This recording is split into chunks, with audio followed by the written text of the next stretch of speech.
Councilors, take their seats, please.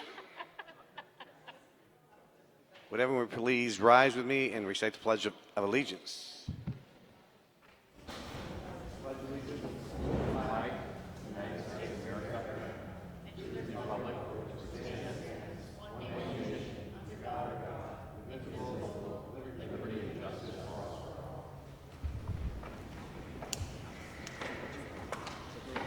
Good evening, everyone. Welcome. First item on our agenda tonight is the agenda. Councilor Busher. Yes, thank you, President Wright. So bear with me. This is a lengthy motion to amend and adopt. So I move to amend and adopt the agenda as follows. Remove from consent agenda item 4.39, communication, Bob Rustin, Senior Policy and Compliance Specialist, and Beth Anderson, Chief Administrative Officer, regarding request for authorization to sign letter agreement with UBM and place it on the deliberative agenda as item 5.14 per Councilor Hanson. I am. You can't hear me? Okay. Can you hear me now? Better. Okay. Okay. Note corrected version of consent agenda item 4.44, resolution appointment of doctors Jennifer Holden and Vern Backus to the City of Burlington's Board of Medical Examiners, Councilor Wright per Councilor Bushor. There were some technical corrections. Add to the consent agenda item 4.48, communication, Mimi, how do you say that? HSU? No. Shu? Okay, thank you. Regarding street parking with the action to waive the reading, accept the communication, place it on file, and send a copy to Jeff Paget, Interim Assistant Director for Parking and Traffic for consideration / follow-up. Add to the consent agenda 4.49, communication, Jen Swain regarding CDO amendment, ZA 19-07A, commercial uses in the ELM zone with the action to waive the reading, accept the communication, and place it on file. Add to the consent agenda item 4.50, communication, Russ Scully regarding South End zoning amendment with the action to waive the reading, accept the communication, and place it on file. Add to the consent agenda item 4.51, communication, Bob Neal, President, Engineering Ventures regarding zoning changes with the action to waive the reading, accept the communication, and place it on file. Add to the consent agenda item 4.52, communication, Ty Volante regarding in support of Burton's mixed-use development plan with the action to waive the reading, accept the communication, and place it on file. Add to the consent agenda item 4.53, communication, Brett Smith regarding in favor of allowing entertainment venue in the manufacturing zone with the action to waive the reading, accept the communication, and place it on file. Add to the consent agenda item 4.54, communication, Candle and Wall regarding support of South End zoning amendment with the action to waive the reading, accept the communication, and place it on file. Add to the consent agenda item 4.55, communication, Colin Alger regarding agenda item 5.03, CDO amendment ZA 19-07A with consent action to waive the reading, accept the communication, and place it on file. Add to the consent agenda item 4.56, communication, Paco DeFrancis regarding accommodating entertainment venues in Enterprise District with the consent action to waive the reading, accept the communication, and place it on file. Add to the consent agenda item 4.57, communication, Penelope Wall regarding please vote yes on zoning amendment for Arts Center with the action to waive the reading, accept the communication, and place it on file. Add to the consent agenda item 4.58, communication, Alex Farrell regarding commercial uses in the ELM zone, conditionally allow performing arts spaces with the action to waive the reading, accept the communication, and place it on file. Add to the consent agenda item 4.59, communication, Rebecca Wasserman regarding Burlington / higher ground proposal with the action to waive the reading, accept the communication, and place it on file. Add to the consent agenda item 4.60, communication, Whitney Highgartner regarding Burton and Higher Ground with the action to waive the reading, accept the communication, and place it on file. Add to the consent agenda item 4.61, communication, Carol Pike. I don't know how to say these last names, I'm sorry. It's P-Y-K-O-S-Z regarding no to rezone my neighborhood for higher ground near Burton with the action to waive the reading, accept the communication, and place it on file. Add to the consent agenda item 4.62, communication, Justin Worthley, Senior Vice President, Human Resources, Burton Snowboards regarding supportive of the proposed zoning amendment with the action to waive the reading, accept the communication, and place it on file. Add to the consent agenda item 4.63, communication, Kelly Devine, Executive Director, Burlington Business Association regarding zoning amendment ZA number 19-07, commercial uses in the ELM with the action to waive the reading, accept the communication, and place it on file. Add to the consent agenda item 4.64, communication, Justin Wordley, SVP, I thought I just saw one of his, Human Resources, Burton Snowboards, to Councilors Pine, Freeman, and City Council President Wright regarding Burton's story with the action to waive the reading, accept the communication, and place it on file. Remove ZA 19-02 residential density from agenda item 5.01, public hearings regarding Burlington Comprehensive Development Ordinances per Councilor Mason. Remove from the agenda item 5.02, Comprehensive Development Ordinance, Residential Density, ZA 19-02, Planning Department, Planning Commission, Ordinance Committee, second reading per Councilor Mason. Sorry. Note revised version of agenda item 5.07, resolution, annual tax assessments on the property grand list of the city for the fiscal year beginning July 1st, 2019. Mayor Weinberger, Board of Finance, per CAO Anderson. No title change, any replaced version for agenda item 5.13, resolution, request for a report from the Burlington Police Department on expanding social worker support, Councilors Polino, Dang, Pine, per Councilor Polino. And I so move. Thank you, Councilor Busher. You do realize that you have now exceeded your time limit for speaking for the evening, right? Is there a second to that amazingly long amendment? I think it may have broken a record. Councilor Jang seconds. Any discussion? Hearing none. All those in favor of the amended agenda, please say aye. Aye. Any opposed? We have our agenda. Next item is... President Wright, before you, may I dial in Councilor Paul? Right, okay, thank you. Councilor Mason for reminding me. We have Councilor Paul is out of state and is going to join us on phone. Go ahead. And our next item is a report from the Fire Commission. So if the fire people can come on up and be ready to go.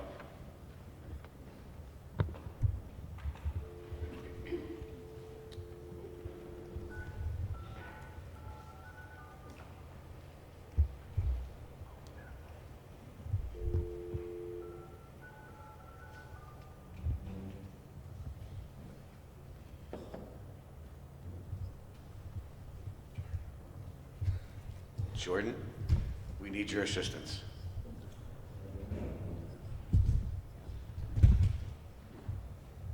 Thank you.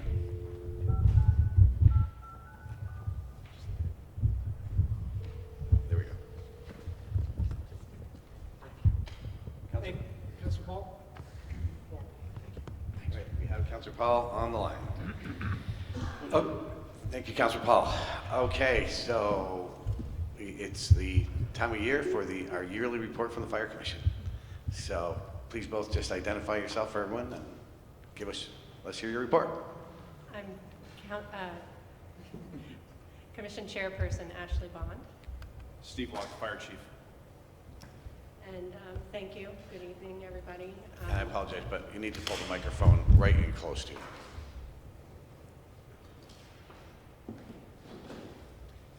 Is that better? Yeah, you got to be right on it. Okay. Thanks.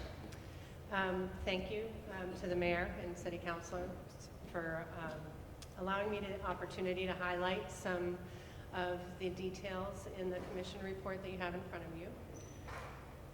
The first point I want to highlight is the Burlington Fire Department is very busy. You'll see that there was a 3% increase in emergency calls over the prior year, and that compounds a 30% increase over the past 10 years, and we expect that increase to continue year to year. So we're a very busy department.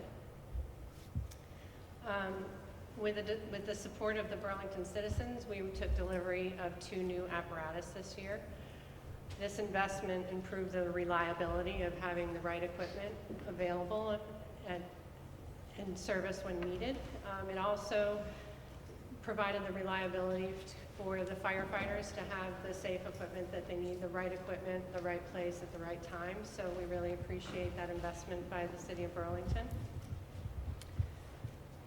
Along with the new apparatus, the department started working with computer-aided dispatch this year, which it relied heavily upon significant programming by the department to categorize and design response plans. That was a big achievement. And the outcome of using this risk-based model has resulted in a 24% reduction of unit movement throughout the city. So that was a great investment, a great outcome, and we continue to look forward to see how that can improve as we stay very busy. With regards to stations, while there is a successful renovation just waiting for its final inspection tomorrow at Station 2, that's going to allow,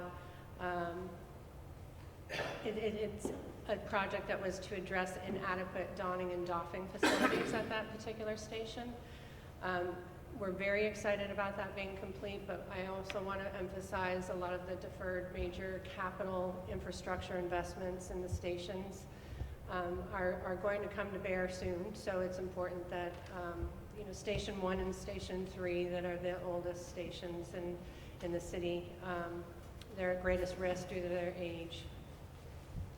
And finally, while it's not in this 2019 report, the commission urged me to kind of emphasize the expanded marina down in Burlington. We have, I think, 400 new boat slips going in down there. And we're particularly interested in the impact on the fire department with that additional real estate, so to speak, and constituency that would be down there. We will likely be highlighting that impact, if there is any impact, in our next year's report, but the commission really felt strongly that we needed to bring that to everybody's attention, that we don't have a boat, and we're a waterfront community. And with that, I'll turn this over to Chief Locke. Thank you. I'm sensitive to the time. We did put together it's about a 4-minute video. It's on board docs if you want to watch it another time or play it now. I'll defer to the council president. I know you have a long agenda tonight, so or we can go right to questions. So I'll defer to you. Councilor Busher?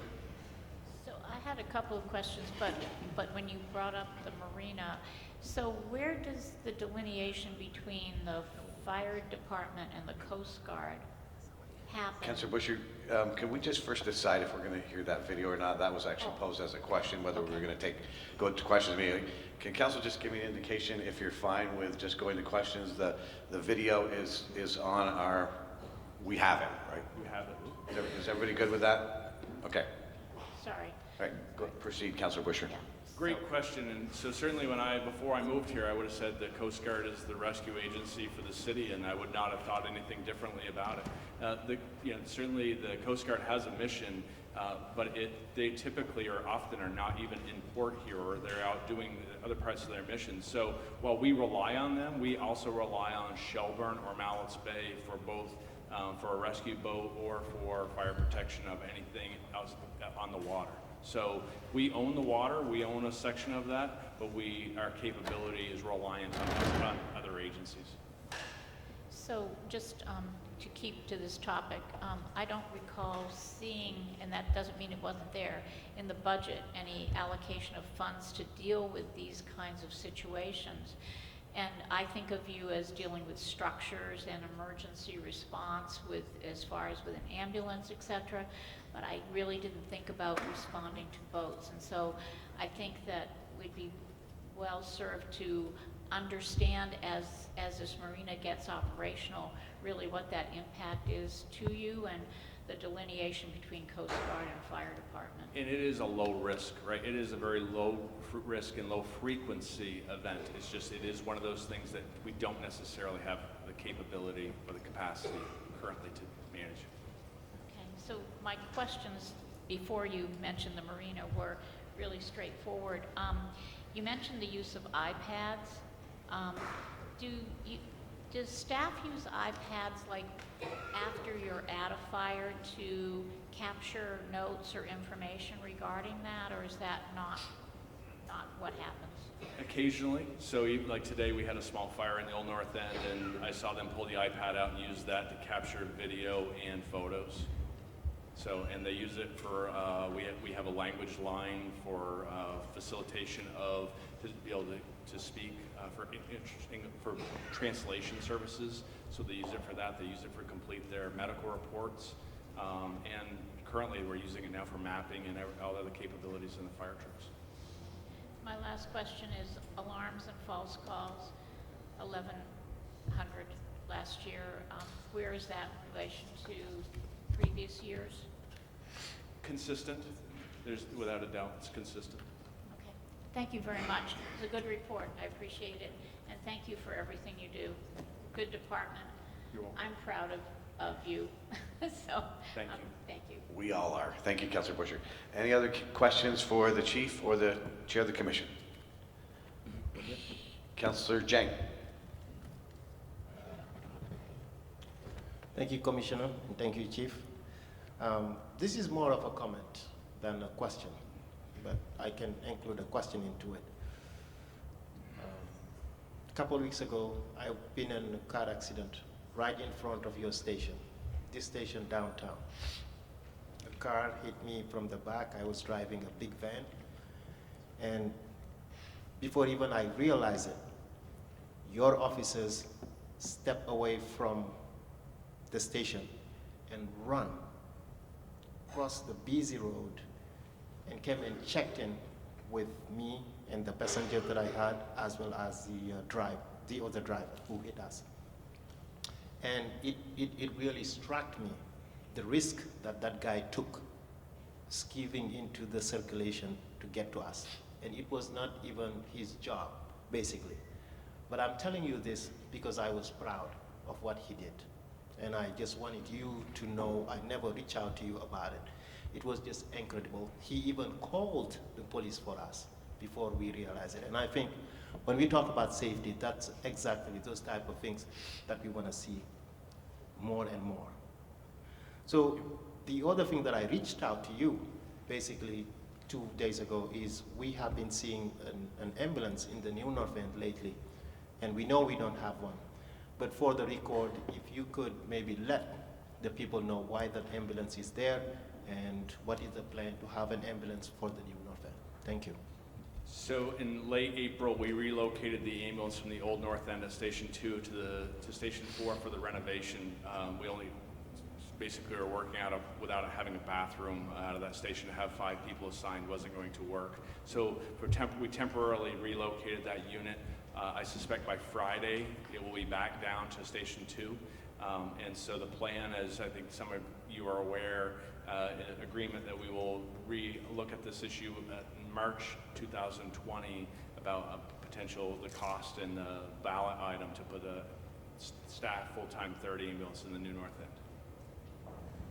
Thank you for that. And I was also just looking at the data here, the number of calls that you receive, which one are fires and all of that. And I was wondering if it's possible, not today, but another time, and I'm interested, to kind of break them down by ward.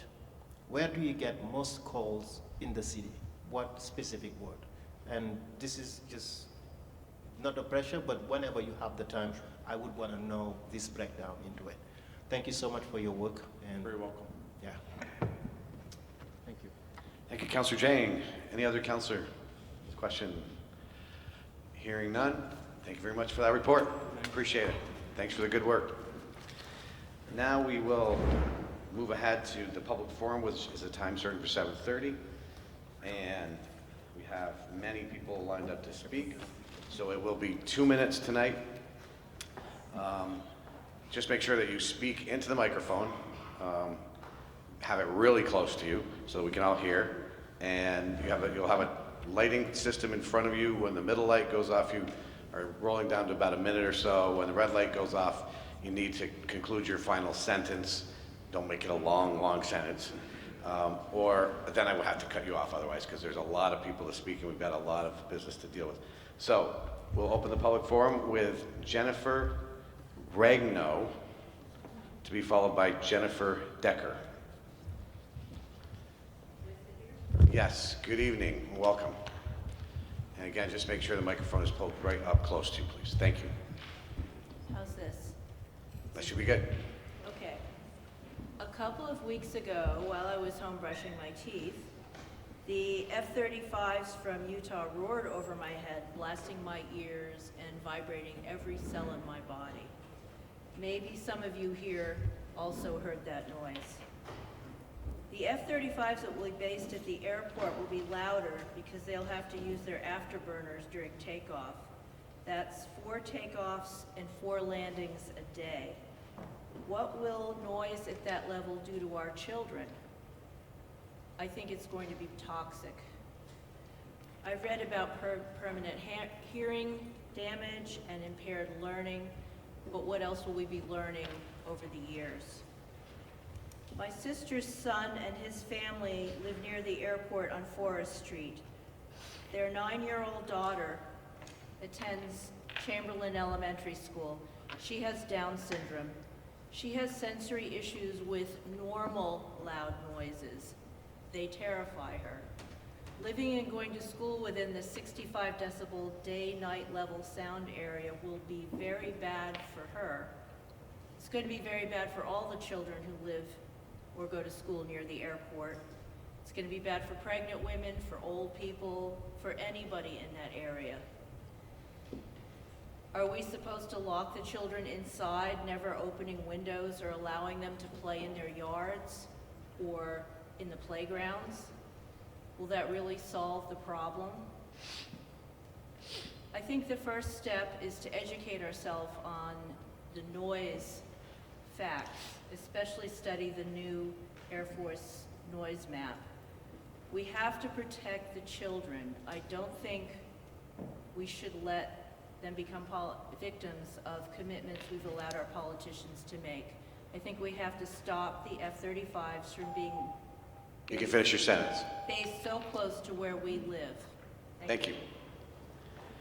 Jennifer Decker, to be followed by Benjamin Wallader. Good evening, welcome. Thank you. I'm speaking in favor of the Burlington City Council resolving to ban the basing of nuclear weapons in Burlington at the Burlington Airport. Even though our congressional delegation states it won't happen, this is factually incorrect, and it's important for the City Council to hear the information that persuaded our state senators to pass Senate Resolution 5, our resolution banning the basing of nuclear weapons in Vermont. One of the people who testified was Air Guardsman, retired Lieutenant Colonel Roger Barassa, who said that the F-35 nuclear delivery system is an existential threat to our region. He stated that as a crew member on the F-89 with VTANG, that he was tasked with carrying nuclear weapons and that they were stored in Burlington at the airport. He said crew members were never told precisely where they had been stored. Nuclear weapons were armed at times when aircraft and crew members were on alert status, and the Department of Defense and the Air Force never told the public. So he knew that we could have a nuclear mission without you knowing, without the governor knowing, without the legislators or the public knowing about it. Roger now has a master's degree in international relations, and on the basis of everything he learned, he also stated many conflicts are initiated by blunders, mistakes, miscalculations, and failures. This is just the tip of the iceberg with the type of catastrophes that having the F-35 based in a civilian neighborhood could cause. So I strongly urge the Burlington City Council to adopt a similar resolution to the one that the South Burlington City Council and the Winooski City Councils both adopted recently. Thank you very much.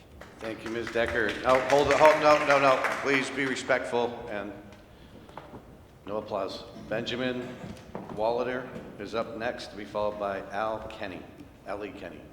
Good evening and welcome. Good evening. Thanks so much for the opportunity. My name is Ben Cadwallader. I'm here as a proud citizen of the South End and in my capacity as Executive Director of the Vermont Symphony Orchestra. And I'm here in strong support of the zoning amendment 1907A. As a resident of Ledgewood, I regularly take Industrial Ave and couldn't be happier with the idea of having two established, innovative, responsible, homegrown companies like Burton and Higher Ground working together to continue the long-standing tradition of embracing the arts in the South End. Over many years, Higher Ground has been an increasingly supportive partner to the Vermont Symphony Orchestra, and it has been our joy to regularly collaborate and co-present performances with them. By allowing performing arts centers in all parts of the Enterprise District, we'd be creating more opportunity for organizations like the VSO and Higher Ground to bring an increasingly wide range of live, living music to all Vermonters, from bluegrass to Beethoven. The increasingly diverse mix of businesses, artists, restaurants, retail, etc., have made the South End a hive of creatives, creativity, community, making our neighborhood one of the most desirable in the region. I've built my life and livelihood on the idea that music and the arts bring people together of diverse backgrounds and identities. As I see it, opening pathways to bring people together is at the very heart of this amendment, and something that will only make our neighborhood stronger, friendlier, and safer. When opportunity knocks, the pessimists get scared and dial 911. The optimist sets the table. My view is that the table is set, opportunity is sitting out on the doorstep, and we just have to open the door and let her in. So thank you very much for your consideration. Let's not miss this chance to make Burlington even more awesome. Thank you. Thank you.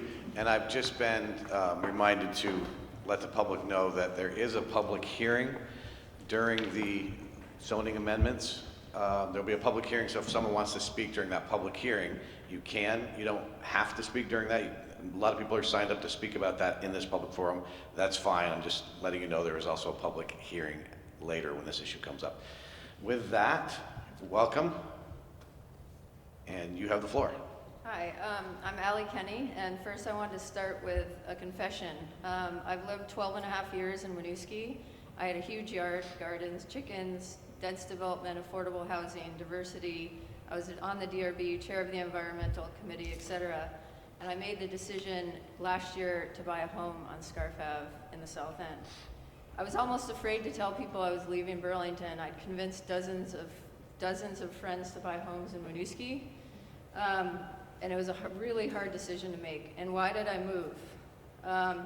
One, we wanted to live in the epicenter of where we can live, love, and enjoy life. We wanted to be right where art, creativity, entertainment, restaurants, my work. I've worked at Burton for over 12 years. The lake, great schools. And my wife is due to have her first child in just 3 weeks, and we're literally a stone's throw away from this development. If I was worried about noise, I wouldn't be raising a newborn there. Burton has guaranteed that we're going to make the building soundproof. I would also be worried about traffic if we didn't have the Champlain Parkway and the city's commitment to walk bike to this location. We are a one-car family. I wish we could be zero, and that's why we chose Burlington. We want to walk, bike, and do everything where we live, including the great city market now. And I wanted to close with one last thing, a headline from NPR that says, "Millennials continue urbanization of America, leaving small towns and cities. We are at risk of this." And it's not just baby boomers, it's generations, it's a multi-generational pattern of young adults preferring this. And small towns will have to hustle, recruit, and maintain millennials by urban density and putting what we want to do close to where we live. So please consider this amendment. Change is hard, but positive change makes for a better world. Thank you. Thank you, Ms. Kenny. Craig Smith is up next, to be followed by Evan Gould. Good evening, Mr. Smith. Welcome. Thank you very much. Yeah, just real quick, I'm here to talk in support of the rezoning of the south side. I think there's been a lot of talk about the positive impact and some data supporting that. In 2015, the World International Properties Organization based in Geneva, Switzerland, with 192 countries membership, basically stated that music drives economic value. What they stated was a vibrant music economy drives values for city in several important ways. It fuels job creation, economic growth, tourism development, and artistic growth. It also strengthens a brand's identity, a city's identity. A strong community, music community also attracts highly skilled young workers in all sectors for whom quality of life is a priority. So I think this is a great idea for Burlington, and I support it 100%. Thank you. Thank you. Evan Gould? Hello. Good evening, welcome. Hi. I wanted to speak as well in support of the development for higher ground in the south end and the zoning that goes along with it. I'm a resident of Red Rocks, so also a stone's throw away from the new development. Can you pull the microphone in closer, please? Sorry, yeah. So I'm a frequent attendee at Higher Ground currently. I know across the street from there, the noise is almost nothing, so I don't have concerns about the noise levels in the neighborhood. The other concerns, traffic, is I think being addressed by the Champlain Parkway. And lastly, increased crime, I think, is a thing that people not in support of this have said. In general, music venues, as far as drinking establishments, tend to have lower crime rates. That's from problem-oriented policing. They did a report on that. So I, once again, have no concerns on increased crime in my neighborhood. That said, the South End continues to have a reputation as a place for art and performance. And I think my generation, at least, having more and more things in and around our neighborhood. I've seen the condo development I live in become occupied by younger and younger professionals who live and work near that area and are attracted to the fact that we can bike and commute and be able to walk to a lot of things, taking more cars off the road. So that's all. Thank you. Thank you, Mr. Gould. Appreciate it. Up next is Mike Fialco Casey. And everyone, again, just make sure to pull the microphone in right close to you, and you can tilt it up if you need to. I'm good. Hello, I'm Mike Fialco Casey. I'm a Burlington resident of Ward 7, and I am an employee of Burton Snowboards. We talk a lot about what's smart development. We talk a lot about how do we create a vibrant, sustainable community for Burlington for the next 10, 20, 50 years. We talk about how do we keep our young talent here, our kids, our college graduates. How do we attract young professionals and talent and build new, vibrant business communities for the 21st century? This is smart development. The building's there. There's no more impervious. The parking spots are there. We're taking a building that has seen its brighter days go by and reinventing it. This community is always evolving. It always has been. The manufacturing down there evolved when Burton moved to it. It's been changing always. Pine Street was full of manufacturing once upon a time. I don't see this as really that radical of a change. It seems like it to some people, but in the grand scheme of things, we're constantly evolving, and we have to. As a quick anecdote, my son, who's 12 years old, has decided that Burlington is a podunk nowhere town, and he can't wait to graduate high school and move to a real city. And he's a rabid Seahawks fan, so he'll be off to Seattle. But it just makes that sort of thought more personal to me now. He lives in a cool place. He's growing up in a cool town. And I want him to think so, and I want him to think someday, after I've had my fill of New York City or Seattle, yeah, I might go back there. Burlington's a cool place. So thank you all for your time and consideration for this, and I do encourage you to vote yes on changing the zoning for the light industrial manufacturing district. Thank you very much.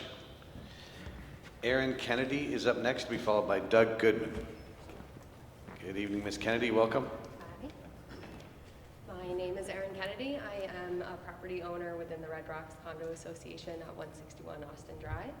I urge you to vote yes to keep the Enterprise District zoning amendment moving. Like many of my peers, my husband and I chose to relocate to Burlington and specifically purchase property in the South End, specifically for amenities and experiences like this project will provide. And we firmly believe that our property values and our opportunities for rental property or rental income will increase. So I urge you to vote for a more progressive view on a mixed-use industry and manufacturing. Thank you very much, Ms. Kennedy. Doug Goodman is up next, to be followed by Charlie Messing. Could I move my time to the zoning conversation? You can speak to whatever topic you want to. You can wait. You can wait till the, okay. Yep, I'll put you into the public hearing. Thank you. That was. So Doug Goodman. Charlie Messing.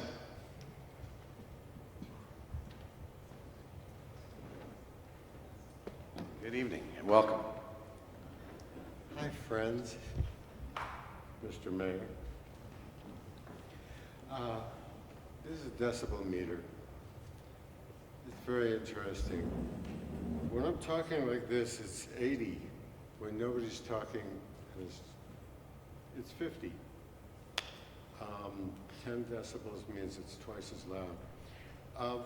A great opportunity is coming, July 4th, or should I say July 3rd. July 3rd is coming, and you can hear some fireworks. Fireworks are 150 decibels. So picture the loudest ones that you hear at the waterfront lasting a minute instead of a second. That's right, that's what we're going to get. So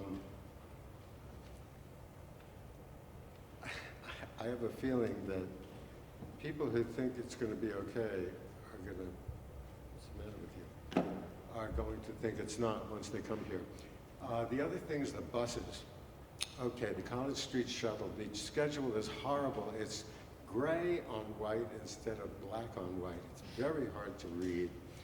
The blue line is not represented with the color blue. It's not on the buses either. The purple line isn't purple, the red line isn't red. They have a horrible schedule and a horrible way of implementing this. You have to look up the word RED to know red. And the College Street Shuttle is every half hour. And at 6 o'clock in the evening, it becomes every hour. Okay, there's 3 hours till sunset all summer, and the bus will be every hour. It's going to need some tweaking, some serious tweaking. Today is the first day of the new schedule, and we shall see. Very good timing, Mr. Messing. Casey. You said Casey, right? Yes, Casey. I'm having trouble reading the last name, so. I guess that's what my birth certificate says. Multiple issues, multiple problems I had, and I'm going to keep having it. Nobody wants to put an end to it. My life has been in living hell. 7 years is a beautiful thing. Have no Medicaid. I like to show people. You know, side teeth. 7 years, guess what? I had to pull my own teeth out, and guess what? I only had 2 yin. This is the document for white-collar crime. Jane Elmstar admits in Burlington police force by taking my Medicaid. For us to hear you, you've got to pull the microphone in close. I said, Jane Helmstetter admits to taking my Medicaid in the Burlington Police Force sitting right here. She took my Medicaid, she took me BT. My mother has been stuck out in the street, now she's age 74. Right, she's been real because the family had massive issues because a family member was either a drug addict or a federal rat, and guess what? These are videos of my life history sitting right here. I presented it to you, Mr. Weinberger, and the other day in the Senate meeting, I walked in here and I said, I always made some plays, as plays I'm talking to you people now. Next thing you know, I walk out the door, there's Burlington Cop. I said, what's the reason for that? This is illegal acts that you both pulled on me and my human. My mom's at age 74. You got to rush a woman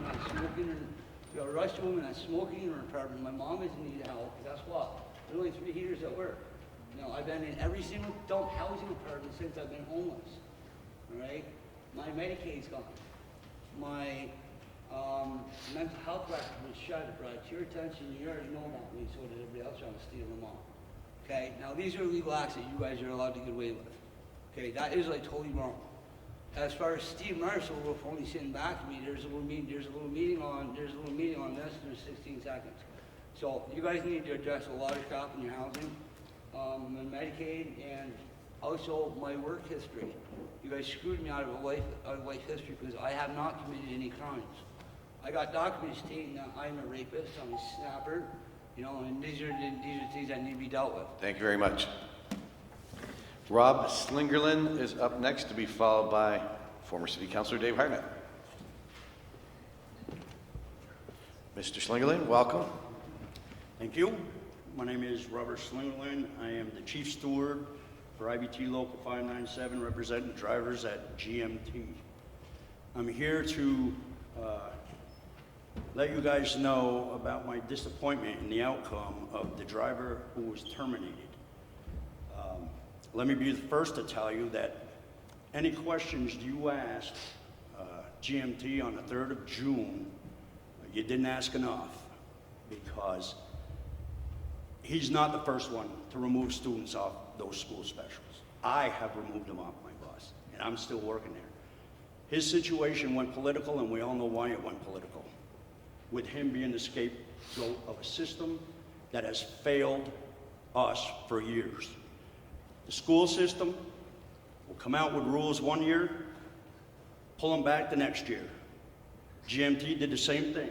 Every driver that does those neighborhood specials are driving them with no clue as to what they're supposed to do in a situation when that bus becomes unruly. And again, I have had those buses. Multiple drivers have had those buses. And those kids on their worst day can be unbearable. You cannot drive that bus with buses that are loaded with kids that are acting like that. He was an excuse and a scapegoat because this went political and it went viral fast, all the above. What I'm saying here is I'm disappointed because we have been screaming for years about the failure with that system between GMT, the school system, the parents, the city. I have meeting notes where we brought it up. When are we going to have a set policy in place? Let me get back to you on that. And now a driver has paid the price. And I just came because I wasn't invited on the 3rd to speak on the driver's behalf. I thank you. Okay, you can finish your sentence if you... I just wanted to come and express my disappointment in the outcome of that driver. And those that think he deserved what he got, I think you need to ask more questions. Thank you. Dave Hartnett, to be followed by Barbara Winnoth. Thank you. I'm also here to weigh in on the bus driver situation, but before I do that, let me say this. I haven't done my homework on the Burton situation, but I'm sitting back there listening to people speaking at public forum, and I guess on the face of it, I would say, let's not say yes to Don Sniddix and no to Burton.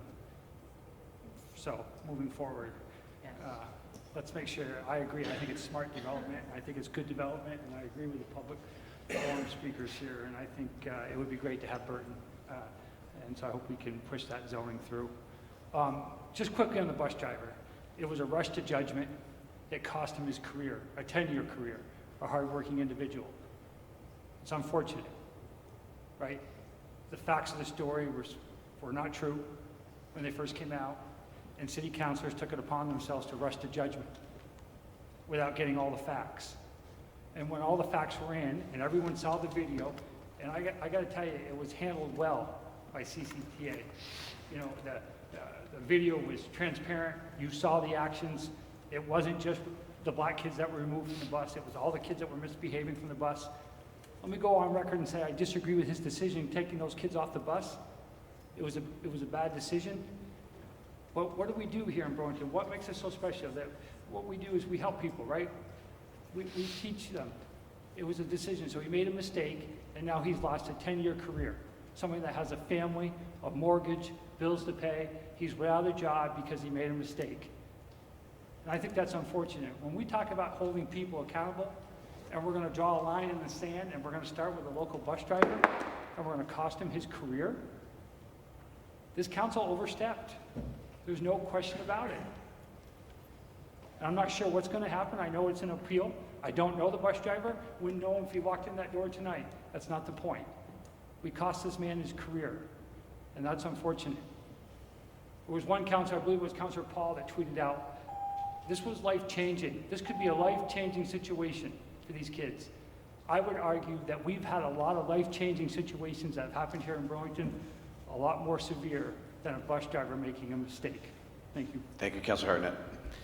Barbara Winteroff, to be followed by Gary Asbury.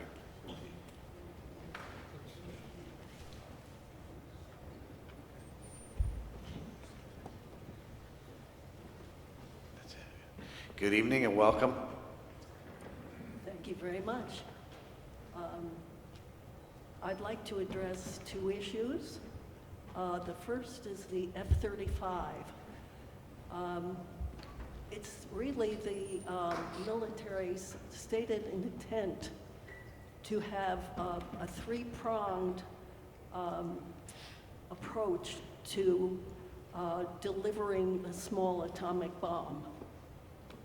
And one is on land, the other is on sea, and the third one is via the F-35 in the air. This is quite true, and I don't know if you know about that. This to me is just absolutely frightening and horrible. We, at one time in the past, had, I guess, voted for a non-nuclear state. And this is certainly not following what those wishes are, and what I'm sure the wishes of most people here are. The second issue is City Place. And we had a gentleman come to NPA number 6 speaking about City Place. He said nothing. He didn't answer any questions. And it's so discouraging. We don't know what's going to happen. He was supposed to talk about what the plans were for the future. He said absolutely nothing. This doesn't make us feel encouraged as to what is going to be done in regard to City Place. Thank you. Gail Asbury is up next, to be followed by Stephanie Herrick. Good evening, Ms. Asbury. Welcome. Hello. I'd like to speak with respect to the Burton situation and the policing that might need to be done by the city of Burlington. I think I found it would be beneficial to determine how many times police were called to higher ground within the past year. So what I did was I contacted the South Burlington Police Department and asked Public Records and asked them to run a query for me about that. I thought it would come back with perhaps 10 or 20 incidents that the police were there. I was shocked when it came back with 119 incidents within the past year.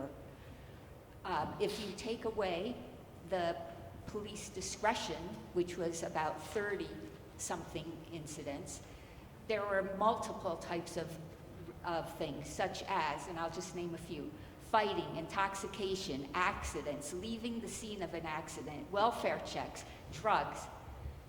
And it's only reasonable to determine that if this venue takes place in Burlington and it's going to be even larger, that the police will have to be called even more so to that particular venue. So I think that as the city council discusses this and determines whether it's viable for the city, they need to take the policing into consideration also. Thank you. Thank you very much. Stephanie Herrick, to be followed by Elisa Nelson. Good evening. Welcome. Good evening. I'm Stephanie Herrick. I, at one time in Burlington, owned Herrick Limited, a CPA firm. And I'm stating that because I want you to know I'm not anti-business. But business belongs in the right place. The Vermont Symphony is downtown in Burlington, and they have concerts sometimes at Arts Riot on Pine Street. I enjoy all this, we all do, but I live now at Red Rocks condominium, and there are 156 condominiums there, and I'm representing Red Rocks 3B, which is the one up at the top, and we hear everything that goes on down on Industrial Avenue. And Industrial Avenue is rightly zoned for light industry.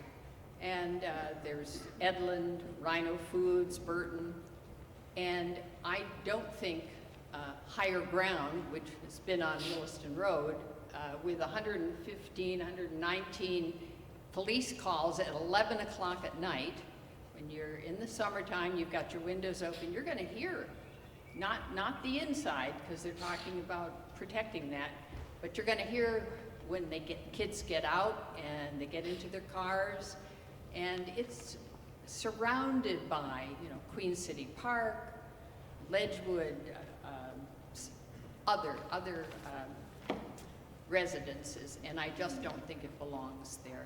Thank you. Thank you. Elisa Nelson is up next, to be followed by Stephen Hamlin. Can I move that to public?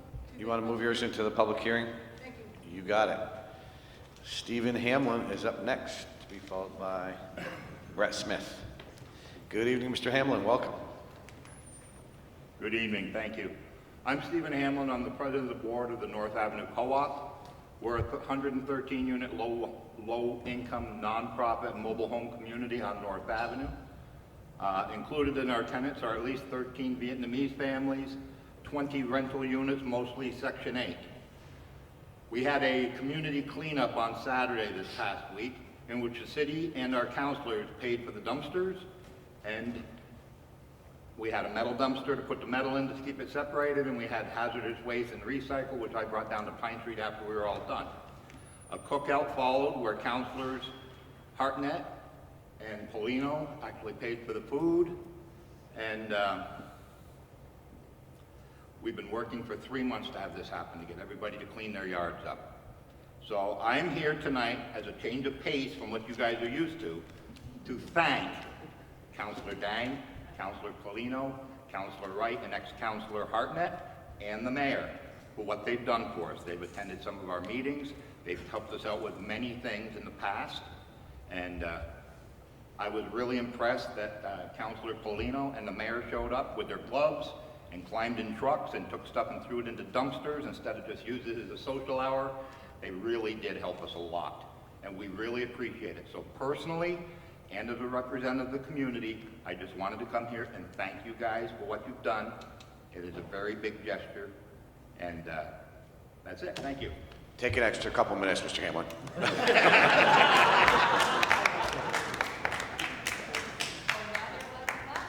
I couldn't stop him. Okay, Brett Smith is up next, to be followed by Christian Dutcher. Hi, I'm Brett. Can I wait until... Yep. Move you over. Christian.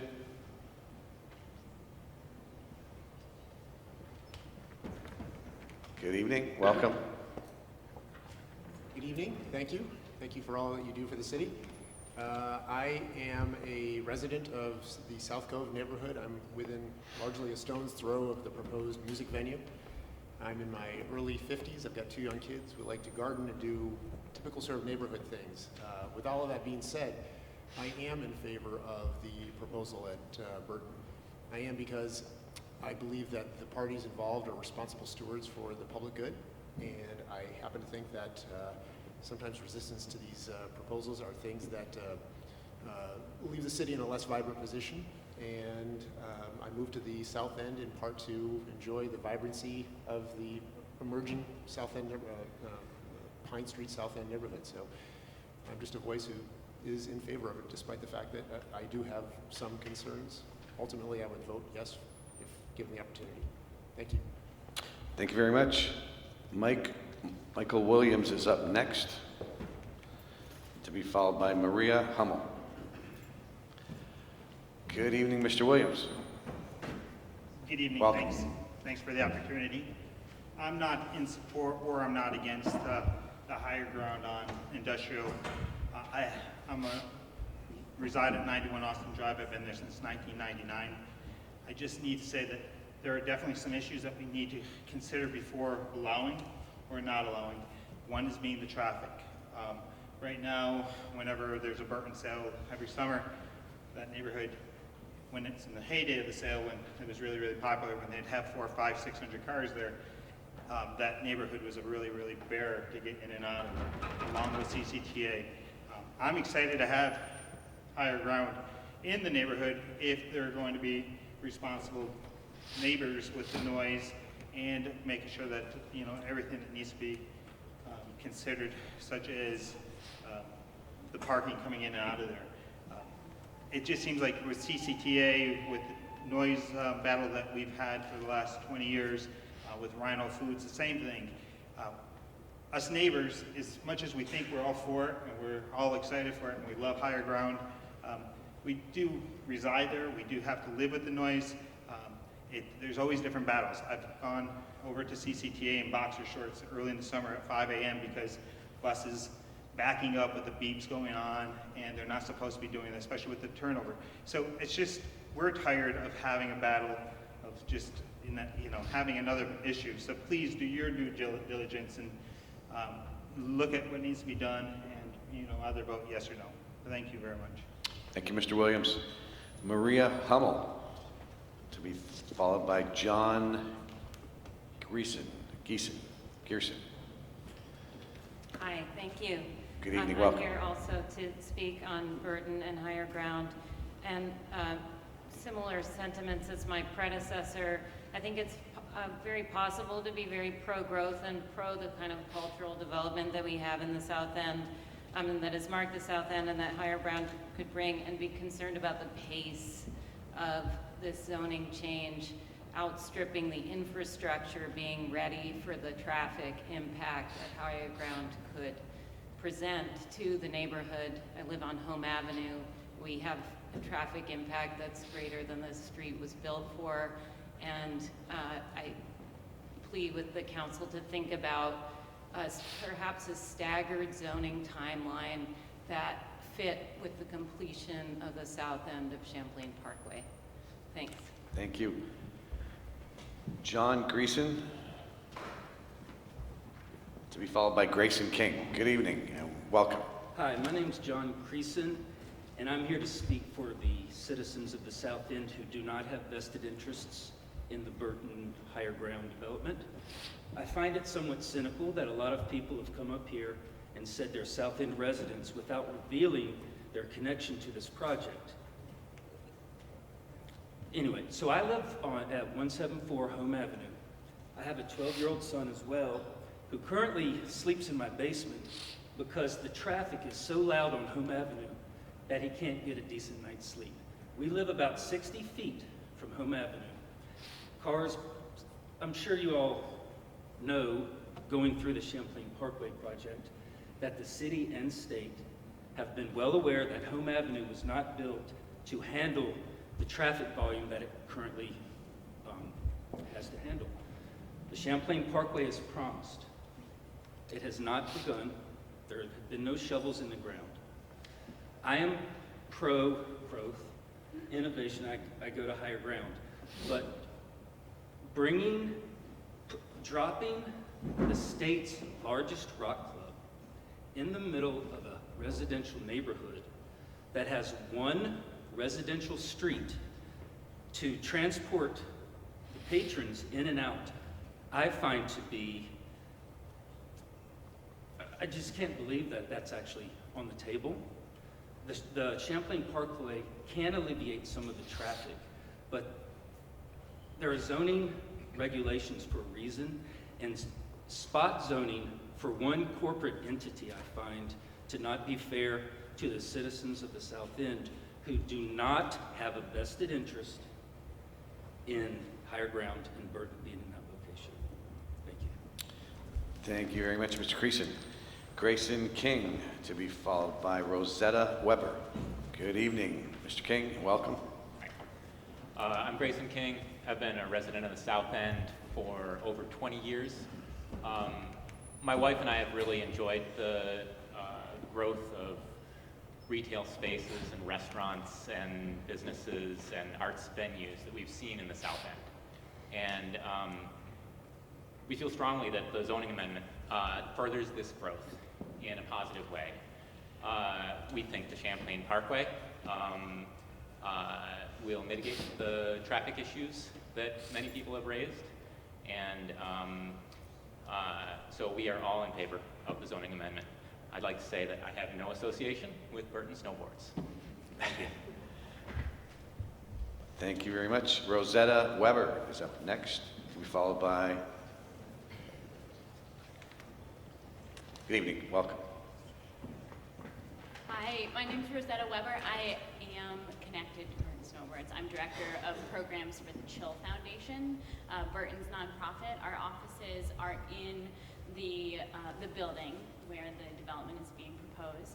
And I'm also a resident of Burlington and very much so in support of this project.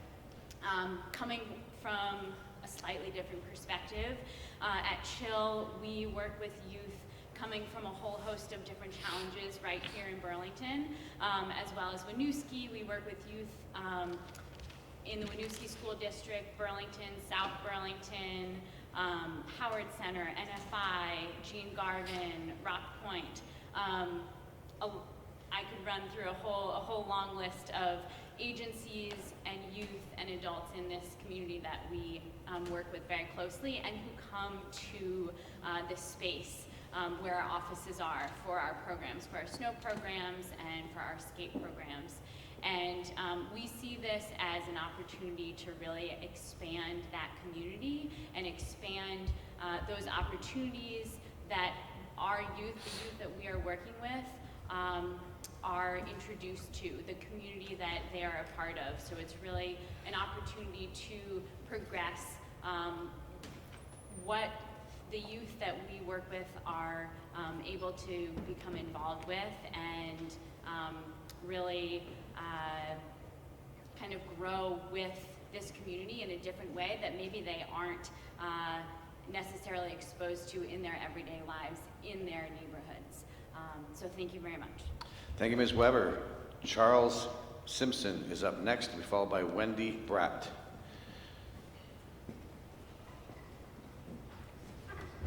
Good evening, Mr. Simpson. Welcome. Thank you all. Leonard Cohen has an insightful song. The title is Everybody Knows, which runs, everybody knows the dice are loaded, the deck is stacked. We all know the F-35 dice are loaded since 2013, meaning that rationality and the voice of the public are beside the point.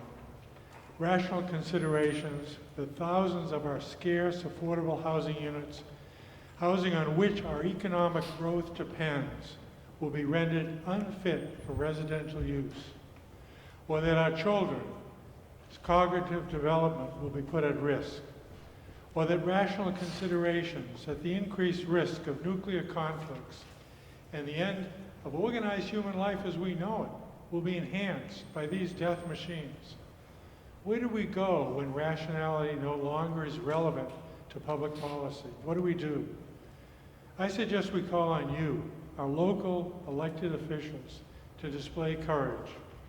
Courage to stand up to the political industrial mafia that is shoving these planes down our throats.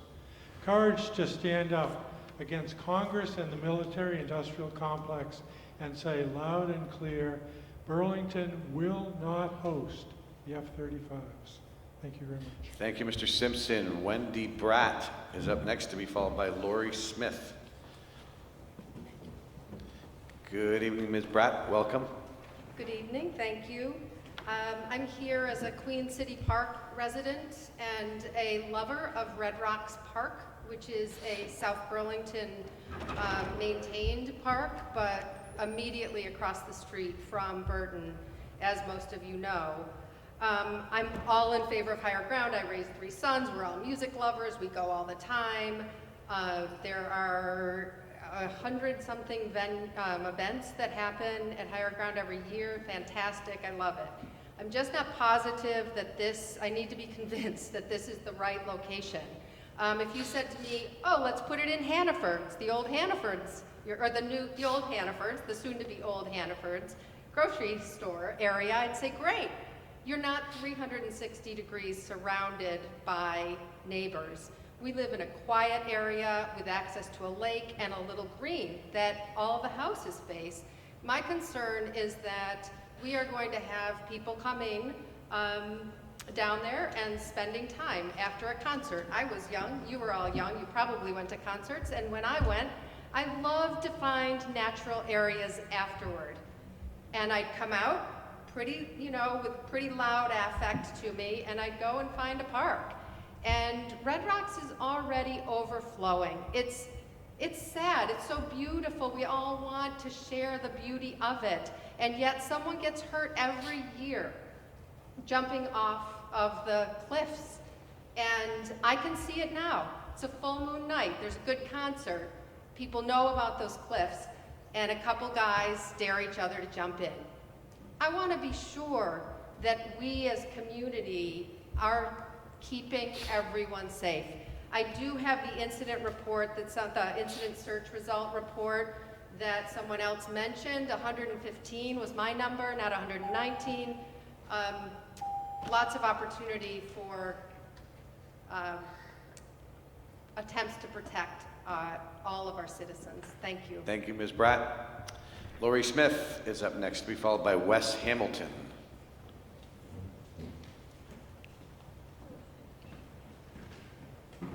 Good evening, welcome. Good evening and thank you. And I'm also a Queen City Park resident and would like to reiterate what Wendy just said, but I also think that, and I want to start by saying I am very pro higher ground, very pro Burton, and I think that it's an area that is in need of gentrification and being better utilized. However, if you look at the location and you look at its relationship to Red Rocks Park, to Queen City Park, to the lake, to 119 incidents a year, or in the last year, at higher ground, people coming out of higher ground at 11 o'clock at night going, oh, there's a basketball court down the street, let's go play basketball. There's a lake, let's go jump in the lake. It's not a great location for containing. They can contain what happens inside the building, but it's very hard to contain what happens before and after the venue outside, in Red Rocks Park, in Queen City Park, in the neighborhood, on the lake. And I would encourage you folks to either use Google Earth or come down and actually visit the site, look at its proximity to what is a very quiet place, and bringing a rock and roll venue on a regular basis to that area is a bit of a concern. And there is the Hannaford building that's just becoming empty, and could be ideal. But I just think we need to look at how to address those issues and make sure that that quality of life piece gets preserved. Thank you. Thank you, Mr. Smith. Wes Hamilton is up next, to be followed by James Mark-Lees. Good evening, welcome. Thank you, appreciate your time. I am Wes Hamilton, and I am not a resident of Burlington. I am here regarding the zoning change. I'm one of the owners of the Mad Taco, and I appreciate Alan and Higher Ground kind of getting all the heat on the project, but I do pivoting towards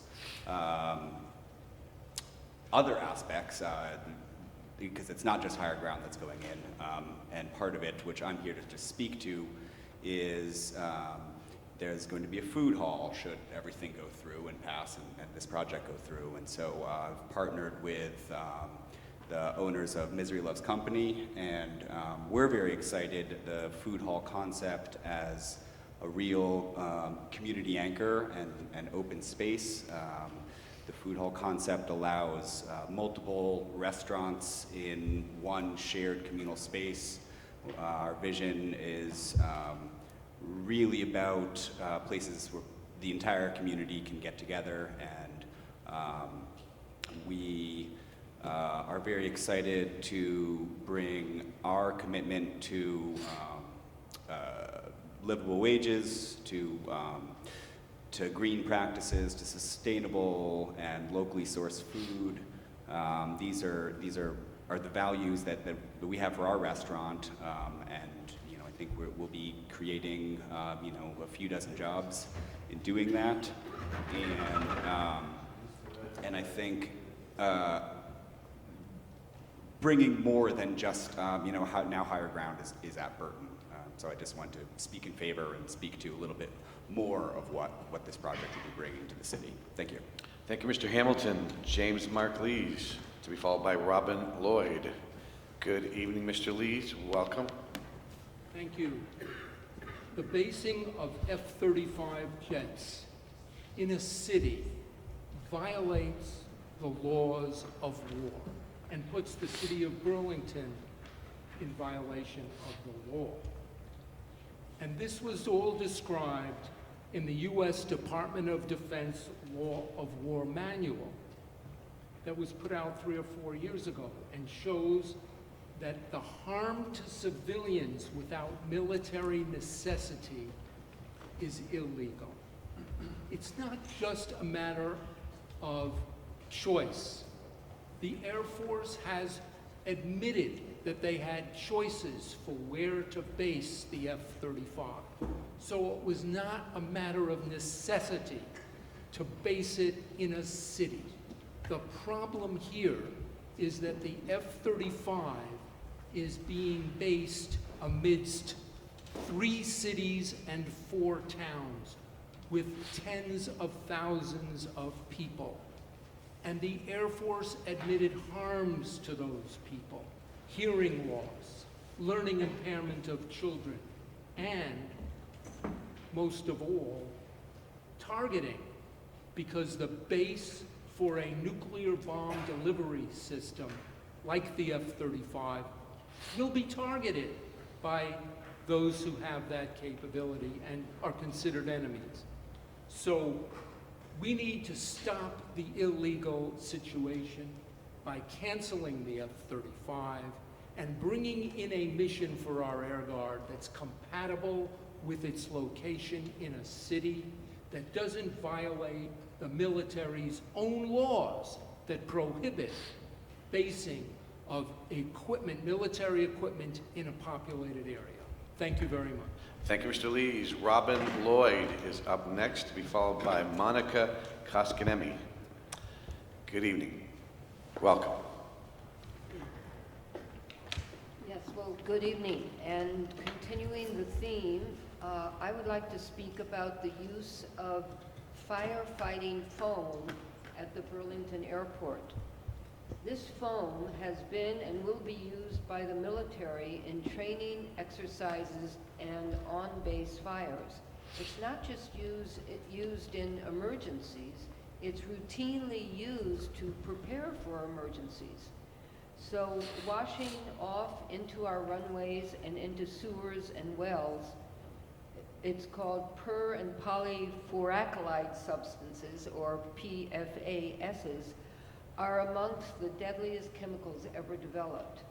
The chemicals in this foam is causing a potential crisis in drinking water contamination and has reached epic proportions around the country at military bases. These forever chemicals do not break down in the environment. They continue to contaminate ecosystems, drinking water sources, soils, sediments, and even food. They accumulate in domestic animals, wildlife, and plants, and they accumulate in our bodies over a lifetime. They are associated with many cancers, infertility and miscarriages, and immune system, prenatal, and early childhood development disorders. The current EPA acceptable level for PFAS is 70 parts per trillion. In a report on the final site inspections report of firefighting foam used at the airport, issued in January 2018, in that report, PFAS as high as 72,000 ppts, parts per trillion, were found. This is just a reminder that the EPA level is 70. So we have to look into this before we accept any planes like the F-35s coming to our airport. This is a potential disaster. Thank you, Ms. Lloyd. Monica Koskinemny.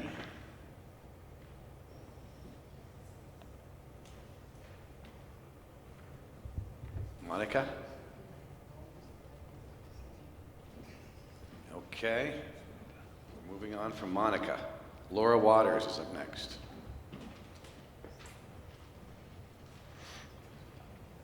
Good evening, Ms. Waters. Welcome.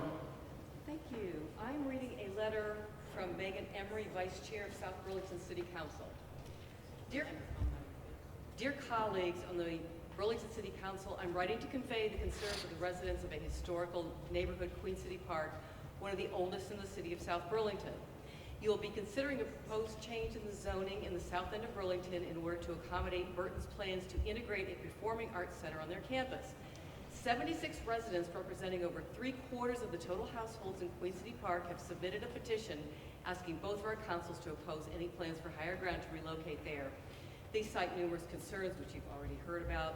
They're valid concerns about potential impacts on our road infrastructure, the surrounding neighborhoods, and Red Rocks Park that should be considered carefully and ideally in concert with South Burlington authorities. Red Rocks Park is nestled between the Burton campus and their lakeside neighborhood. It's a tremendous South Burlington resource. It's cherished, it's a local treasure that generations of South Burlingtons and visitors have enjoyed for its trails, beats, forests. Naturalists have long studied this plant and animal species. It's an open park, accessed easily on foot from many entry points. We have to continually communicate with park users about the risks of jumping from high cliffs, an all too common occurrence, especially among college-age visitors. Queen City Park has long attracted people who seek a natural environment with access to the lake and night sky. It's a quiet neighborhood whose residents have long been stewards of the park, and many of them are dedicated, active members on our city boards and commissions. I ask you to carefully consider their quality of life and the importance of the natural environment in this area, which they so carefully tend to, as you weigh the pros and cons of the zoning change under consideration. As you and I know, city planning is a delicate process, particularly within areas with established zoning patterns. Please give this decision the thought, caution, and deliberation it deserves. Sincerely yours, Megan Emery, Vice Chair, South Burlington City Council. Thank you. Thank you very much. John Callow, to be followed by Carolyn Bates. Wait till the next one. Our final speaker in the regular public forum is Carolyn Bates.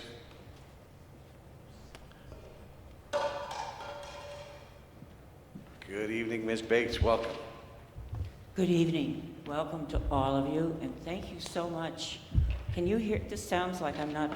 We can hear you. All right. So thank you.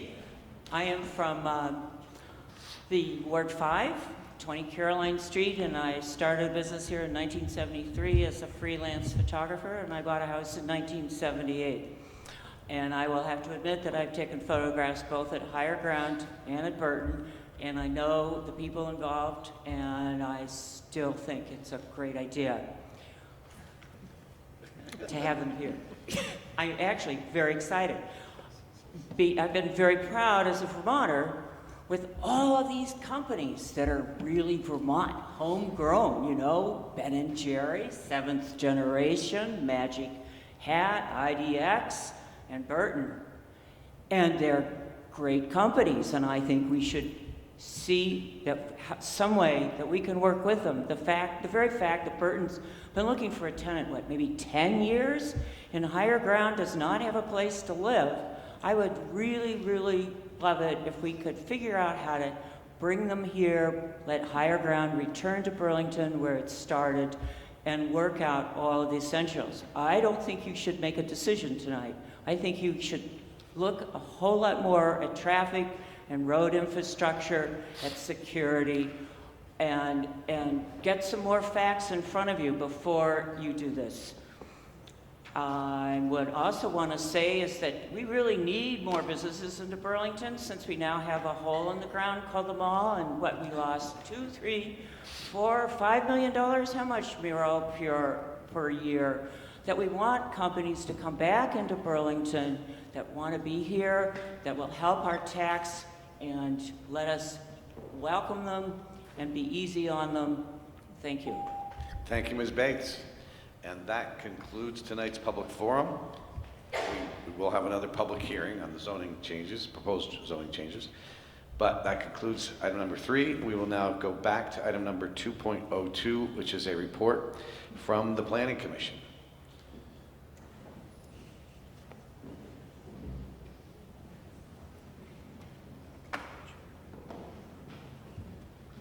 Former councilor and Montrell, now chair of the Planning Commission. Welcome. Good to see you here, as always.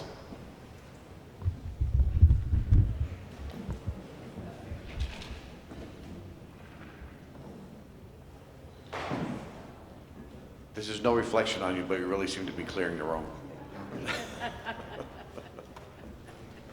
Often happens. Good evening. I'm Andy Montrell. I'm the chair of the Planning Commission. I'm here with David White, who's the director of our department, and Megan Tuttle, who is our comprehensive planner. We've presented the council with our annual report for 2019, and as you saw in our report, we had a pretty active year. We had, I think it was about 10 zoning changes that we considered, some of which are in front of you tonight, actually. 2 other big items that we did were our Plan BTV comprehensive plan for the city that we spent quite a bit of time on. Megan particularly spent a lot of time working on that one. We had many, many public hearings on that and brought it again to the full council, and it was adopted this past March. Along with that, we'd had the South End Plan BTV that was also adopted at the same time. The other big item that we had in front of us was the consideration of the charter changes to reconfigure the planning department. That was something that was adopted by all of you and by the folks of Burlington. And so that's a major item that will be really in front of us over the next year as we look to see what impacts it has, what changes there'll be, and how we'll be all working together. And that's something that's going to be continuing. Those are the items in the report. Beyond that, though, I just want to touch on, I think, really the thing that's most important for all the work that we do, and that's all the people that participate in this process. You just heard from a lot of the folks, and we've heard on the Planning Commission, we heard from a number of them as well, but we've heard from many others on a lot of the different items that we've considered over the past year. And I think the public participation, public process, has been an amazing part of the decision-making process that we have, and a major part of what makes Burlington such a strong community. Obviously, the folks that we've worked with, our staff, have provided just tremendous support for us. We couldn't get anywhere close to what we've done without the hard work of our staff. It really makes us look good. We get a lot of the credit for what they do, but it's really a lot of the work that these folks do. And then on my fellow planning commissioners, it's just been a real pleasure to work with them over the past year. We come from a wide variety of backgrounds, a wide variety of opinions, and at the beginning of a lot of our discussions, we don't always agree with everything. In fact, we rarely agree with the different items that come in front of us. But we really work together well, and we make a real effort to bring it to a consensus, to really listen to the public, listen to the recommendations of our staff, listen to each other, and then be able to come up with the recommendations to present to you, the City Council. And we'd like to thank you for the work you do, the consideration that you've given to all of our proposed zoning changes that we brought in front of you. And thank you for the input that you've brought back to us. I think it's been a real good collaborative effort, and I look forward to continuing that effort in the future. And with that, I don't know if either of you would like to chime in. I'll just add one thing, because Andy won't say it himself, but he made reference to the planning commissioners themselves that put in a tremendous amount of hard work on the commission and is part of the commission's various committees. And just this last fall, Andy was recognized as the Volunteer Planner of the Year by the Northern New England chapter of the American Planning Association for his dedication, not just to the City of Burlington and its Planning Commission and City Council, but to the Chittenden County Regional Planning Commission over the many years. Congratulations. Thank you. Commissioner Montrell, former Councilor Montrell. I think that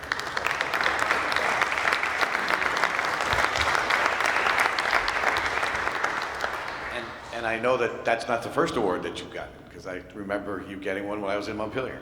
That's right. Thank you. Anything else?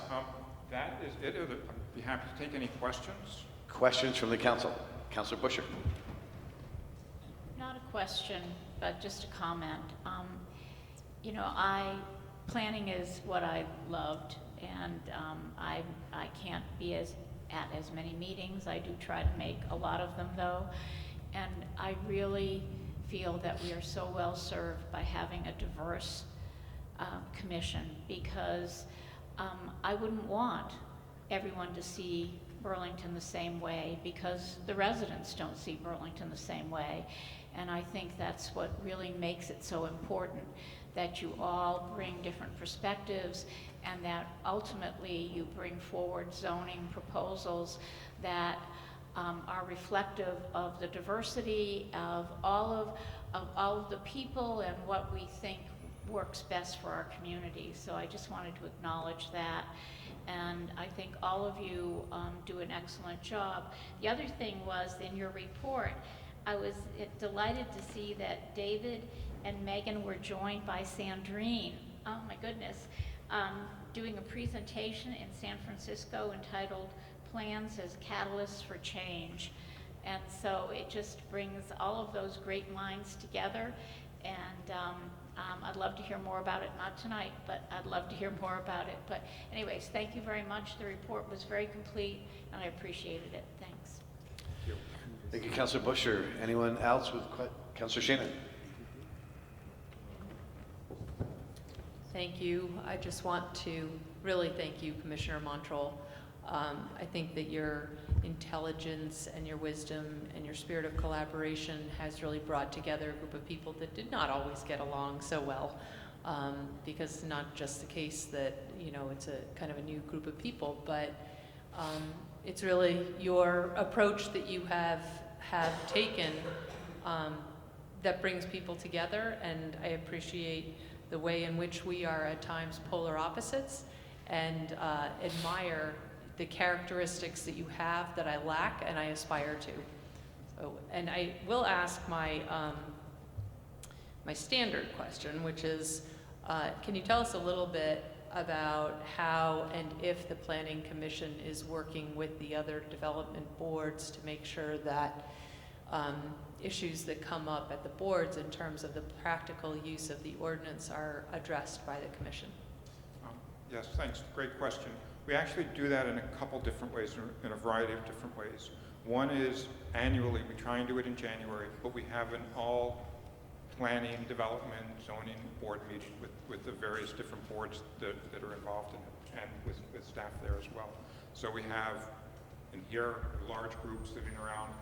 We spend a few hours going through what the different issues are that the different boards and commissions have seen. And then on our ordinance committee, our planning ordinance committee, it's made up of not just planning commissioners, but a representative from the development review board and the design review board as well. And then we also engage in other ways as well, but those are probably the two main ways that we engage. We also have, you know, David and Megan regularly see what happens on the other boards. Our other staff members regularly see what happens on the other boards, and they bring it back to us as well.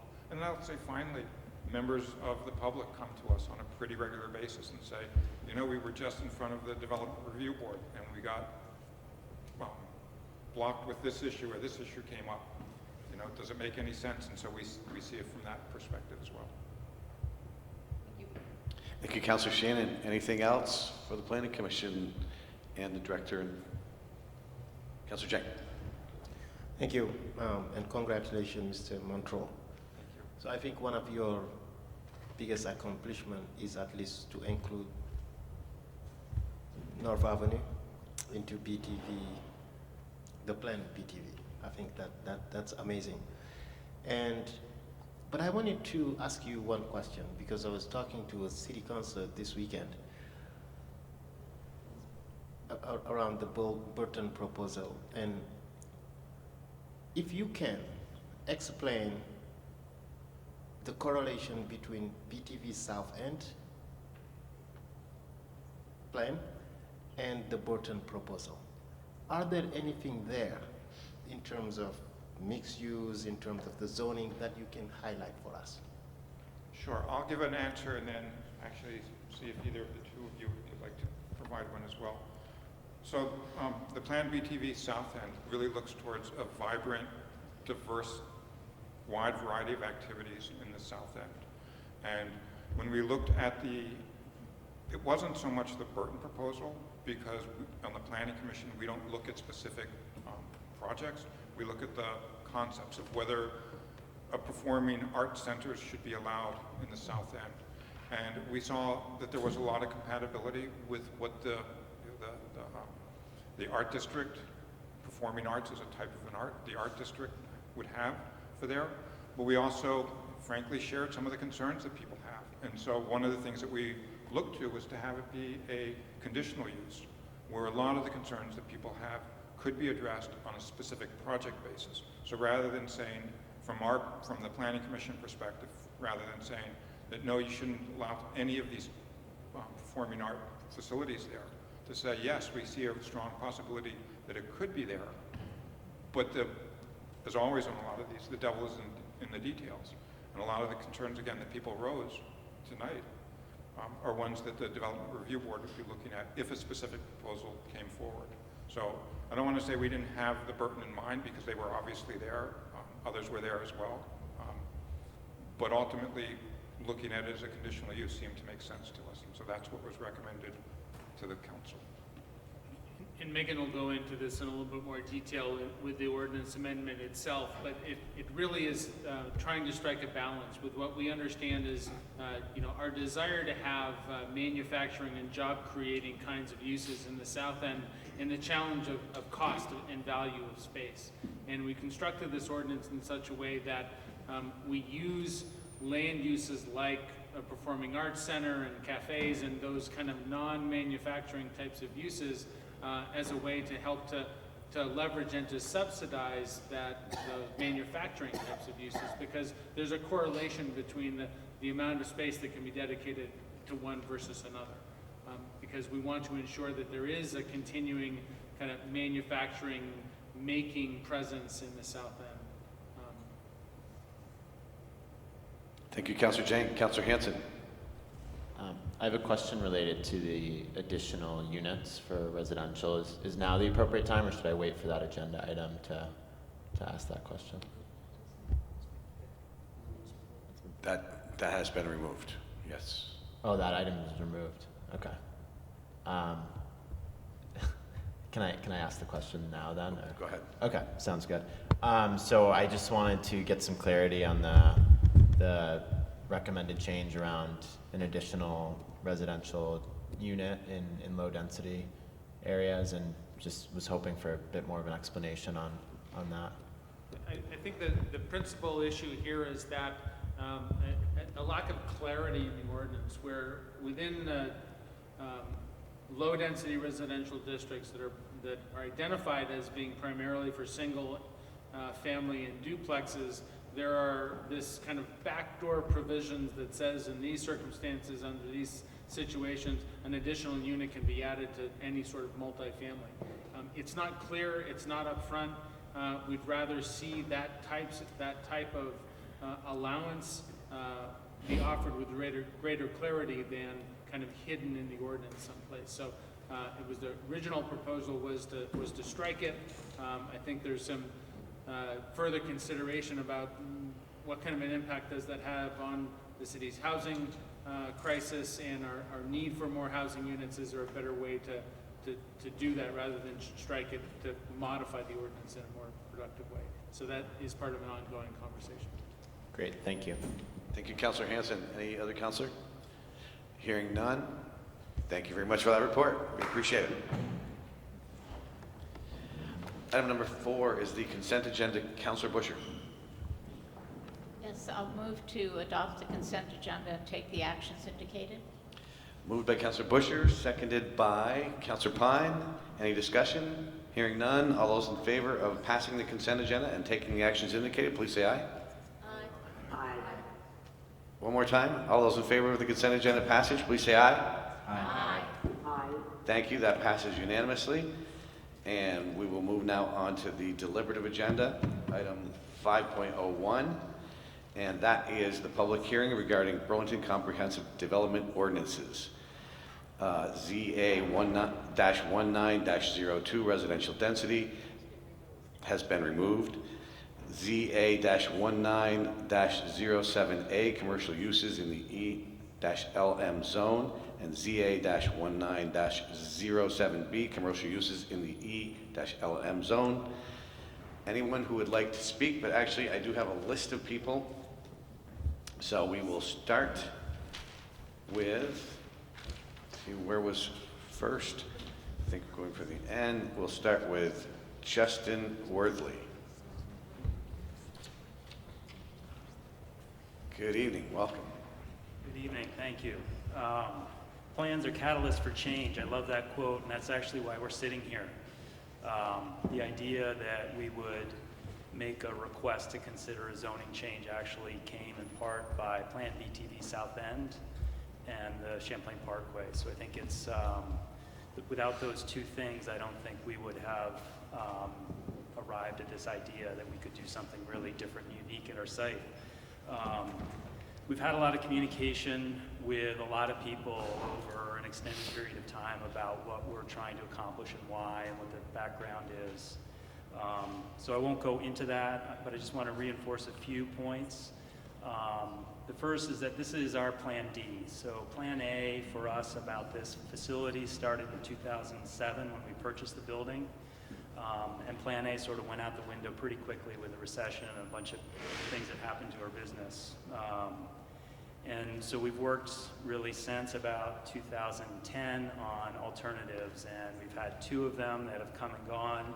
And so this is really our Plan D right now. We're actually pretty excited about it. Maybe people aren't usually excited about Plan D, but we are about this one.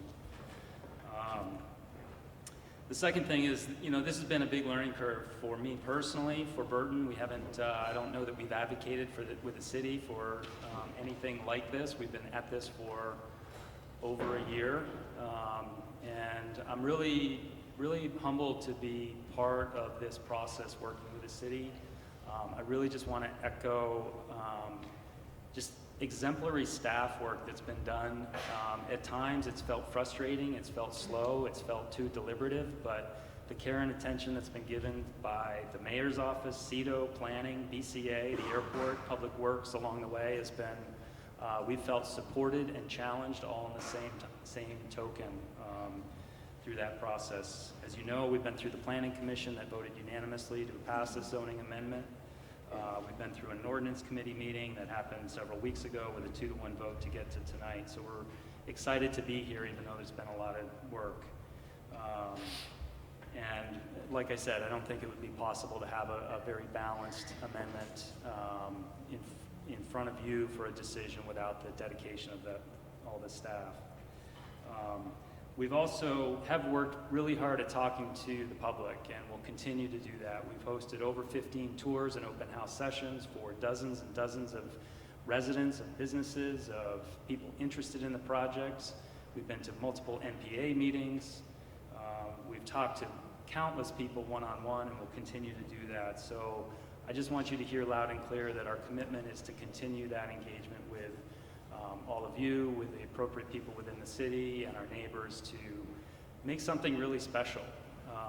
And that's really, I guess, what I want to end my thoughts with is that, Burton is a global brand. Actually, half of our business is outside of the U.S. We're in locations all over Europe and Asia Pacific. And if you walk into a store in Queenstown, New Zealand, or in Niseko, Japan, or in Zurich, or in Montreal, or Santa Monica, you are home. It feels like Burlington. like, this is our roots. This is really where we are. And what we've done is we think put together a really interesting, unique proposal to stay here, stay rooted here, stay anchored here. We don't want to be anywhere else, because what we do is we actually export Vermont and we export Burlington around the world. Ask people about Burton snowboards and they say Vermont very quickly, and then they say Burlington.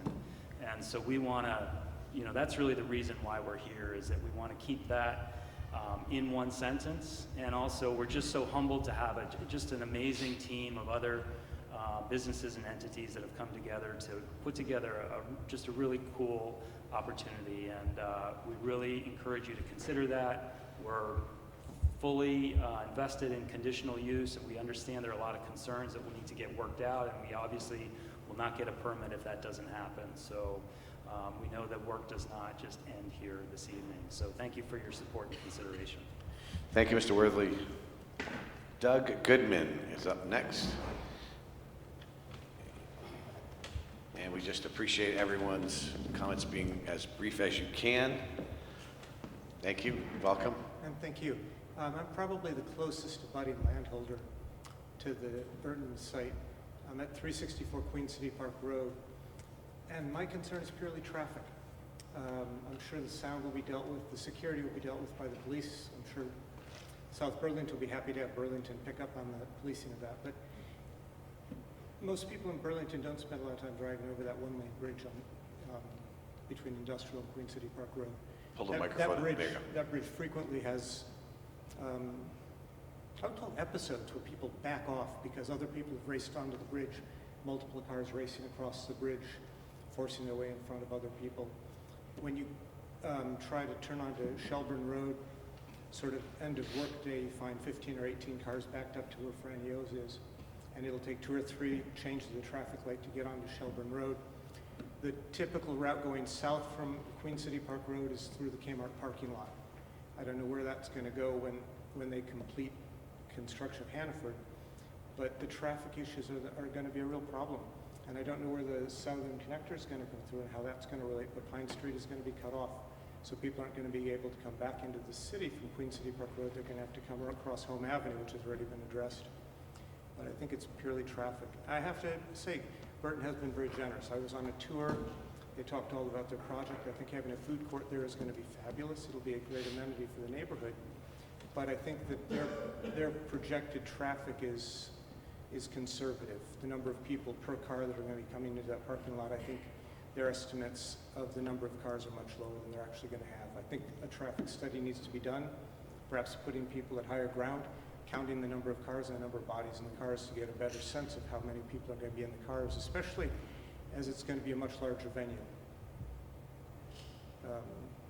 That's basically it. I think that the traffic has to be looked at, and and to be honest, I think we had some people who were with the Transit Commission who were here earlier. I'd like to hear what they would have had to say about driving on those roads at different hours.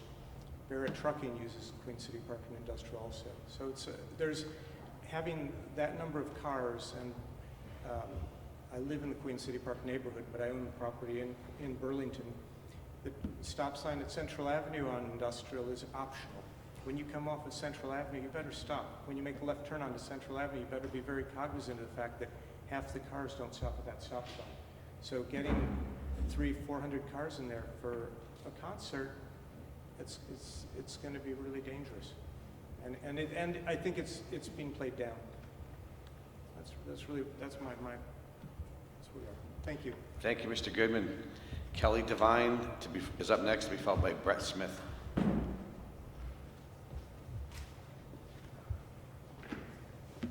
Good evening, Ms. Devine. Welcome. Good evening. I'm Kelly Devine. I am the Executive Director of the Burlington Business Association. I just want to say very quickly that the two conditional use, zoning amendments proposed tonight, I think really will help drive what's already a really evident vitality in the South End. It's an amazing growing part of the city, and we certainly have looked at the opportunity for, I think, creative and imaginative reuse of manufacturing space, and I think that adds to this opportunity. I think it's important to note that it is presented as a conditional use, so This isn't a Burton project vote. It's about the use of all of those industrial spaces, and that there'll be opportunity when the permit for that moves forward, since it is a conditional use, to discuss things like noise and traffic. And I feel like in my conversations with Burton that they're very committed to allowing the residents in the area to be heard on those issues. Also, it would be, I think, really great to have a banking opportunity in the south end. Thanks. Thank you, Ms. Devine. Brett Smith, to be followed by Elisa Nelson. And can everyone try to use the mic on the right-hand side, my right? I think that may be a little bit better. And then just keep it close. Thanks. Okay, thanks.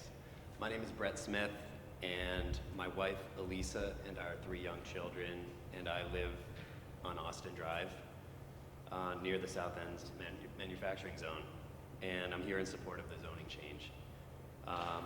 I feel this change will make the South End a more vibrant and livable area. When I moved to the neighborhood 20 years ago, the building that we're talking about was a weapons manufacturer. I view the contemplated uses under this amendment as vastly more favorable than that, or than sticking with what a more limited zoning could bring to us in the future. An arts and performance space feels right in line with the series of other positive changes we've enjoyed in the city, including improvements in Oak Ledge Park, the addition of City Market, the soon-to-be new rock climbing gym, the addition of Talent Skate Park, and as I learned tonight, tacos. To me, it's phenomenal that my family, my neighbors, and I could walk to each of these venues soon. I'm also a co-owner of a marketing agency that employs over 40 Vermonters. And as a business owner, I view this change as good for retention and recruitment of young professionals in our region and in our state. And finally, I understand and trust that the issues related to traffic, safety, and noise can and will be addressed through the permitting and review process and through responsible management by the businesses involved. Thank you. Thank you, Mr. Smith. Elisa Nelson is up next. Good evening. Welcome, Ms. Nelson. Good evening. My name's Elisa Nelson. I live on Austin Drive, and I'm probably my husband and I are probably one of the closest homes to the front door of the Burton facility. We literally look out through our backwoods, what's left of them after Rhino Foods cut down half of their trees, and look across the field and right in their door. So we can hear things like the people... Turn the lights back on, please. When people are jogging on the Industrial Parkway, we can hear them. We can hear them talking to each other. We can hear their footsteps. We're that close. I want to say that I spent 16 years of the 27 years that I've lived in this neighborhood on the Ward 5 NPA Steering Committee. I've worked to try and create good zoning changes, good ordinance changes, find the right business for the right place. We've worked hard to get Cumberland Farms in on Pine Street. There are a lot of things that we've done. So I'm not anti-business, certainly not anti-Burton. My husband worked at Burton for many years, has several patents in his name at Burton for very good products. Don't really know Higher Ground that much, never been there. It's not part of my lifestyle, but that's okay. I'm not too concerned with the music side of it. I am very concerned about the traffic and the safety. The entire South Cove neighborhood, Red Rocks condominiums, phase 1, phase 2, phase 3, Ledgewood condos, east and west, basically our one access route in and out of that neighborhood is over the railroad tracks at Home Avenue. The railroad tracks that are an absolute disaster, by the way, that you bottom out and rip the bottom of your car off because they're not maintained. The concern of traffic backing up there when there's a train going by and getting in and out of this venue with potentially maybe 500 cars, 400 or 500 cars at a time, leaving Higher Ground to get to one of the roads, cutting through neighborhoods, etc. It's not a pretty picture. The concern is not so much to say no to higher ground, no to Burton. The concern is to say when to say yes. The time to say yes to Burton is when and if the Queen City Park Road is actually built. I'm sorry, not the Queen City Park. The Parkway, Champlain Parkway is built. If it is built and it's running the way we have been promised it would actually work, that we don't see big backups of roads. I know there's concern at the Lakeside neighborhood, for example. How is traffic going to get in and out of that neighborhood? How is traffic going to get in and out of our neighborhood? How is it going to work? Once it's proved that it can work and that it can handle the extra volume, then it's the right time to say yes. In the meantime, I think we should do what was done for Arts Riot on Pine Street. Pine Street, a very busy corridor, which has many ways of getting in and out of it, was limited to 5,000 square feet. As a compromise, I would beg you, basically, to come up with an amendment to say that you can approve this one little tiny portion of this entire ordinance. Make it 5,000 square feet instead of 15,000 square feet, just until the Champlain Parkway is built. If it's built and if it works, then revisit it. It's easy to go from a small venue to a larger venue. It's almost impossible to go the other way. Thank you. Thank you, Ms. Nelson. John Callow, to be followed by Ben Traverse. Good evening. Welcome. I'm John Carlo. I live in the South End. Been a long-time Burlington resident since 2012 in Ward 5. Thank you. Speaking here in favor of the proposal, and in full disclosure, I'm working with Burton on this exciting reimagining of the Burton campus. A couple points I'd like to make. One is that I think the Planning Commission, in approving this proposed amendment, correctly recognized that the market forces that are at play throughout the South End extend all the way down to Industrial Parkway. It doesn't end at Home Avenue. The exodus of the light and heavy manufacturing, such as specialty filaments, General Dynamics, Logic pizza ovens, that's what, 400,000 square feet of space that has left the city. That those same forces are at play down south of Home Avenue. And the Planning Commission heard from not just Burton, which has 30,000 square feet of vacant space, which, as Justin mentioned, is Plan B. Plan A would be try as they might to fill that space with zoning compliant uses. But those uses are not there. They've left and they're not coming back. So I think the Planning Commission heard that from Justin, but also the other property owners, Jim Foster from Edlin, as well as Rhino and Rhino Foods. And so I think that played into their decision to try to strike a balance to really kind of open up these properties to a more varied and mixed-use concept. But one thing I think that the City Council needs to remember is that you're not holding the weight of the world on your shoulders. This is just the beginning or a continuation of a process. I think that the Planning Commission understood it. The Ordinance Committee of the City Council also understood it in moving it forward to this full body. And that in approving, taking action to approve it, if you move in that direction, what you're doing is allowing an application to be filed. As the prior speaker said, it's when to say yes. Well, we're not there yet. An application will have to be filed, and the applicant will have to demonstrate that it will meet any undue traffic impacts, noise impacts, any other impacts that may be associated with the project. So with that, I encourage you to move forward. Thank you. Thank you very much. Ben Traverse.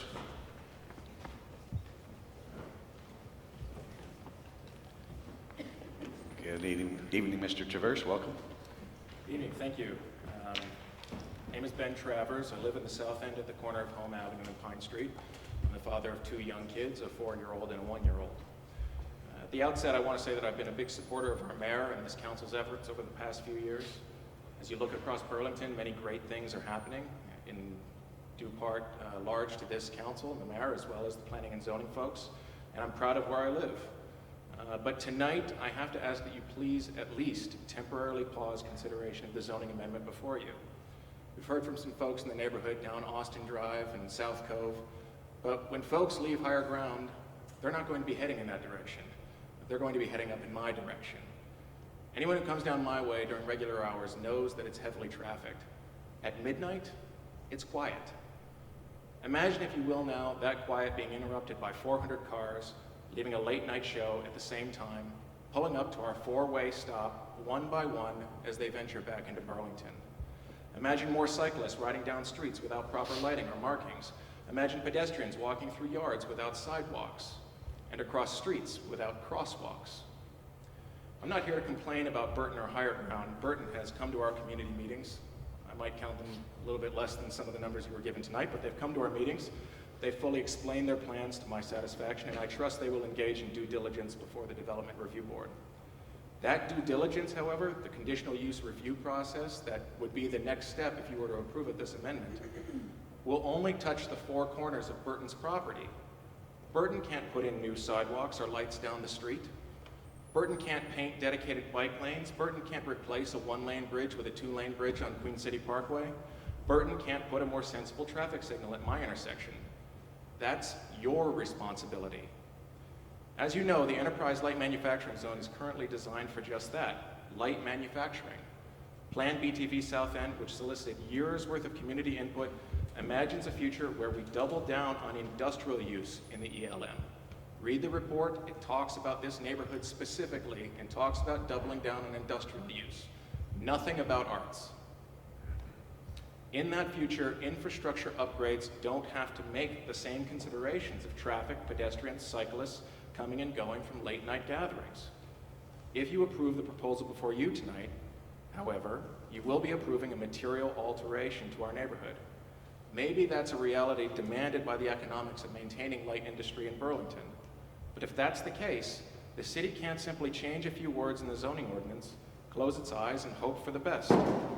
Leading up to tonight, I've been to the Planning Commission, I've been to the Ordinance Committee, I've asked the same question of the city. How are you going to accommodate this alteration? How are you going to live up to your side of the bargain? How are you going to protect the interests of all South End neighbors? To date, the question has gone unanswered. Tonight, I still don't think you have the answer to that question, and that's not okay. A few years ago, this council amended South End zoning provisions to permit the construction of the Flynn Avenue City Market. The co-op's a great community steward. I frequent the store, and I'm glad it's there. The city, however, has done little to nothing to accommodate its presence. The traffic patterns at Flynn Avenue and Pine remain dangerous. Pedestrian and cycling infrastructure is inadequate. Street parking is a mess, and Brick Street is in a constant state of disrepair, awaiting the construction of the Champlain Parkway. Only now, years later, is the city beginning the process of catching up to addressing these issues. I suppose it's less harmful to play catch-up with a single store with limited hours, but we can't play catch-up with an entertainment hub, which is most recently reported will have an indoor skate park, up to 3 to 4 restaurant partners, and a late-night concert venue. My young kids, the other young kids in the neighborhood, can't afford to play catch-up with that type of use. I'm not here to say no way to Burton. I'm here to simply ask that you hit the pause button. If you want the ELM to be a commercial zone as well, let's bring in DPW to figure out necessary upgrades. Let's wait for the parkway. Let's consider building the southern portion before the northern portion. Let's bring in Burlington Police to see if they have sufficient resources to police this area. Let's talk to Green Mountain Transit about its ability to service this area. Let's do a little more due diligence on our end before forging ahead. Thank you. Thank you, Mr. Travers. That completes the list I have, unless anyone else wants to speak. Come on up. And please, just identify yourself. Alan Newman, I am a partner in Higher Ground, among other things, and I apologize for not signing up. It was not my intention to say anything tonight, as I figured all topics would be well covered by others. I'm here only to discuss one thing, is to clarify this 115 police calls that I keep hearing about. I heard about it last week, and I contacted Chief Burke, who's the chief of police in South Burlington, and asked him what this was about. He said, well, we broke it down. He said, first of all, it was 115 calls, not 115 visits. And sometimes there are 5 calls in a given night where the staff of Higher Ground is keeping our police department informed of what might be an issue. There have been 2 arrests in this time, and the police force of South Burlington believes that we have been an incredibly responsible neighbor, and one of the reasons I didn't have the nerve to ask Chief Burke to come here tonight to talk about that was, frankly, South Burlington has made it clear that they would prefer to keep us in South Burlington than have us move. But given that, I did ask if he would please speak to his ex-boss, Chief DePozo, and talk to him about what a reasonable expectation for the Burlington Police Department might be should this be approved. It is my hope he did that, and it is my hope that Chief DePozo would be willing to talk to your group to talk about the issues that have arisen and how well the Higher Ground staff has worked with their police staff to deal with issues and solve problems before they got out of our parking lot. So I just wanted to clarify that while yes, there were 115 calls to the South Burlington Police Department, those calls had a wide range of impact, and most of them were an attempt to work well with the South Burlington Police Department to make sure that no problems got outside of both our venue and the parking lot. Thank you very much. Yes. Thank you, Mr. Newman. Yes, ma'am. I'm sorry, I can't hear you. I wanted to speak. Yes, come on I up. didn't sign up, I'm sorry. Please start out by identifying yourself. Okay. I'm Janet Schneider, and I live in Queen City Park. I didn't sign up, I'm sorry. But I just wanted to address the issues of Red Rocks Park. And the concern is if people are partying after the venue closes and they've had a number of drinks, they can become rowdy. And if they smoke, that's another issue for fires in the park. If they head out to Red Rocks Park, they can go down to the beach, have bonfires there. And it can be a danger to us who live there. And I'm very concerned about the wildlife as well. Also, the other concern is when people are inebriated, they may be wandering around our neighborhood. And I think there is an element of concern about what might happen. We have basketball courts and we have different places that they might want to hang out and maybe be loud, but also concerns about break-ins and various issues. Plus the fact that I don't know how well soundproof the venue will be, but most places, it seems to me, will leak some noise, and we're close to the lake, and as many people know, water enhances sound, so there is that other element to consider. Thank you very much. Thank you. Anyone else? Hearing none, we will close out the public hearing and move forward to item number 5.03. That is the comprehensive development ordinance, commercial uses in the ELM zone. This is one that Councilor Mason has recused himself from, and Councilor Busher was the chair of the committee, so I'll look to Councilor Busher to make a motion. So I will move to waive the second reading and adopt the ordinance, and after a second, I'd like the floor back. Moved by Councilor Busher, seconded by Councilor Roof. Councilor Busher, you have the floor back. Thank you. First off, the committee was made up of Councilor Shannon, Councilor Roof, and myself. Those of us who don't live in that section of the city, Councilor Roof and I both did go down to where Burton is and look at that location. So just to respond to some of the comments that were made during public input, I just wanted you to know that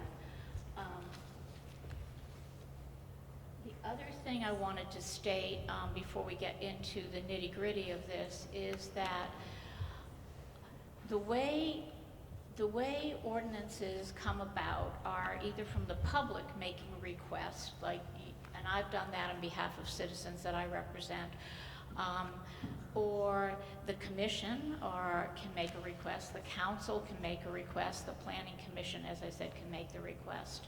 And it moves through a process of discovery and input and public hearing, and if it comes from the planning commission, then it goes to the city council for first reading and then gets referred to the ordinance committee. In this particular scenario, the process began in November of 2018 with a discussion by the planning commission. And then there was a public hearing on January 9th of 2019, and then the Planning Commission on January 29th moved to approve this and forward it to the council. The council, it was first read and referred to ordinance on February 11th of 2019, and then the ordinance committee, as I described, took it up, discussed it for 2 meetings, one on May 7th and the second one on May 14th. So I want to let people know that I really value and really need to know that the public was informed and had an opportunity to weigh in during a process. And so that's the intent of me sharing these dates and letting you all know about the process. Having said that, I'm well aware that we all live busy lives, and sometimes you find out about things late in the process. So for tonight, for those of you who first came tonight or sent communications, if you were here at the beginning of the meeting, you heard me read a laundry list of communications that were sent via email from a number of people who were in either support or opposed to this proposal. The ordinance itself, as I said, can be motivated by individuals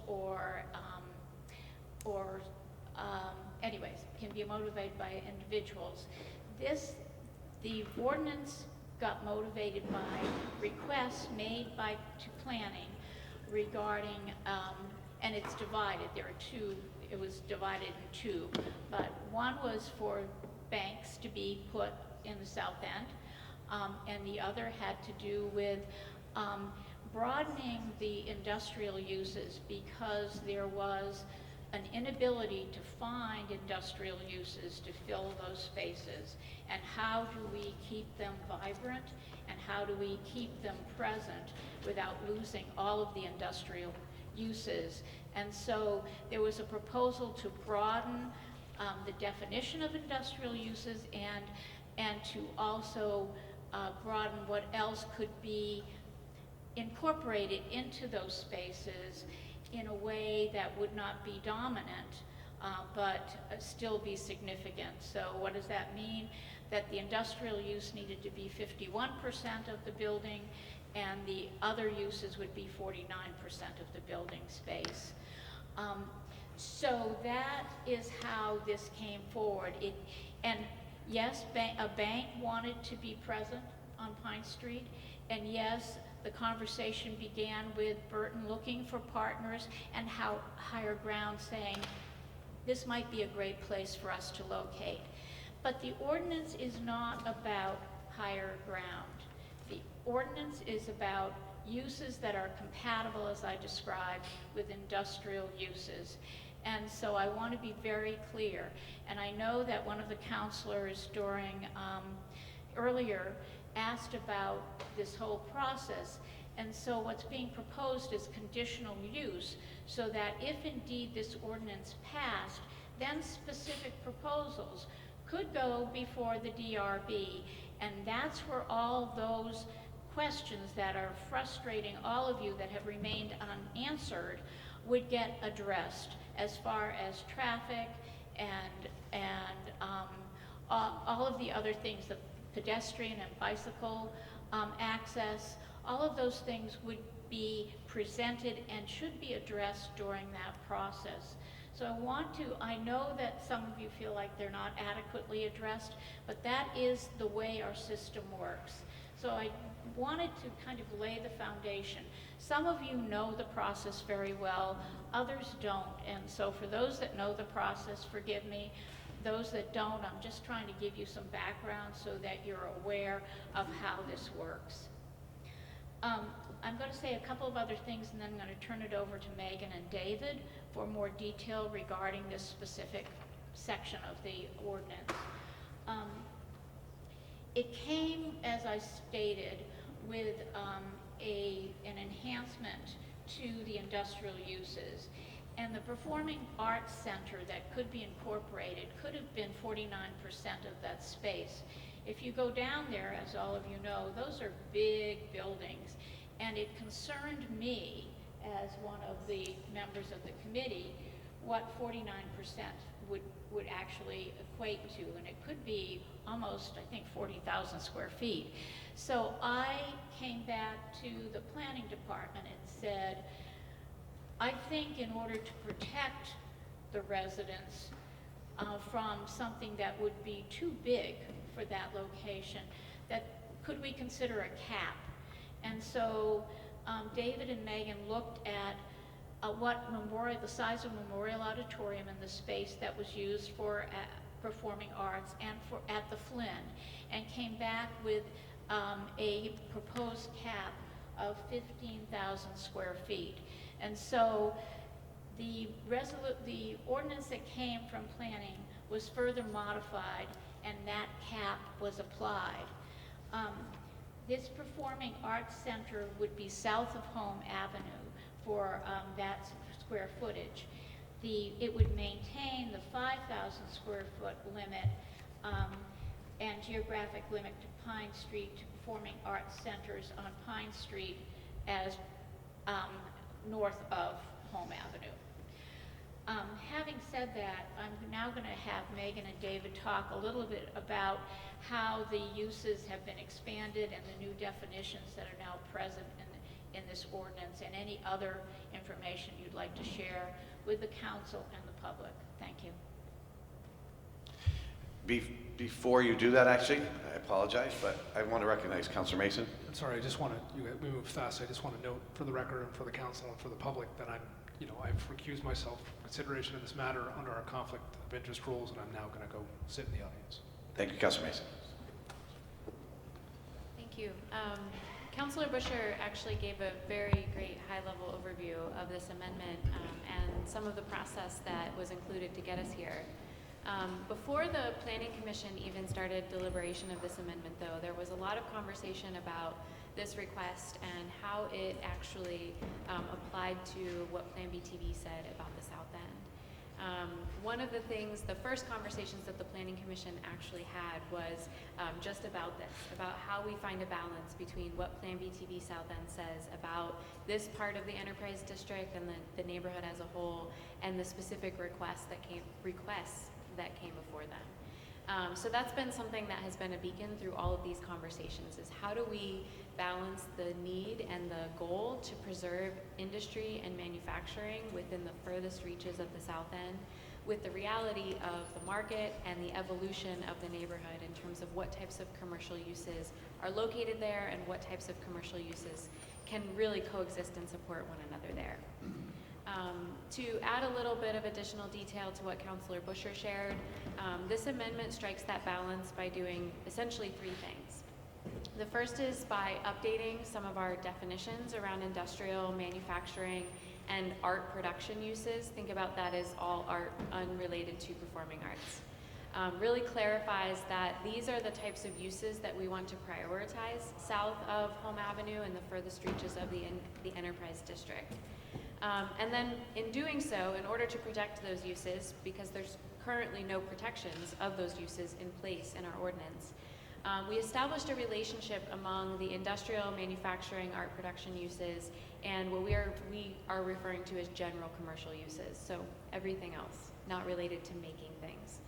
And said that if we want to have these general commercial uses on lots in the heart of what we consider to be the part of the enterprise zone that we need to protect for industry, They need to exist on lots where industry or some kind of making activity is happening in order to actually support and leverage that making by subsidizing the cost of space, essentially. And then finally, the amendment looks at what are the appropriate general commercial uses that might be able to support those industrial uses. And that's specifically where the considerations for a number of the considerations that came before the Planning Commission fall into. Performing arts venues, in this case, being the one major change to what allowable uses would be permitted in the enterprise district, specifically with a size limitation on industrial parkway. So the rest of the amendment addresses a number of technical corrections. It applies a footnote that institutes that relationship between industrial and non-industrial uses to dozens of uses in the use table, and updates definitions in other sections of the ordinance to make it consistent with those goals. Thank you. I did want to say one other thing. This came to the full council with a 2-to-1 vote. Councilor Roof and I supported it. Councilor Shannon voted against it. But she wanted it to move forward to the full council for consideration. Thank you. Thank you, Councilor Busher. Councilor Shannon.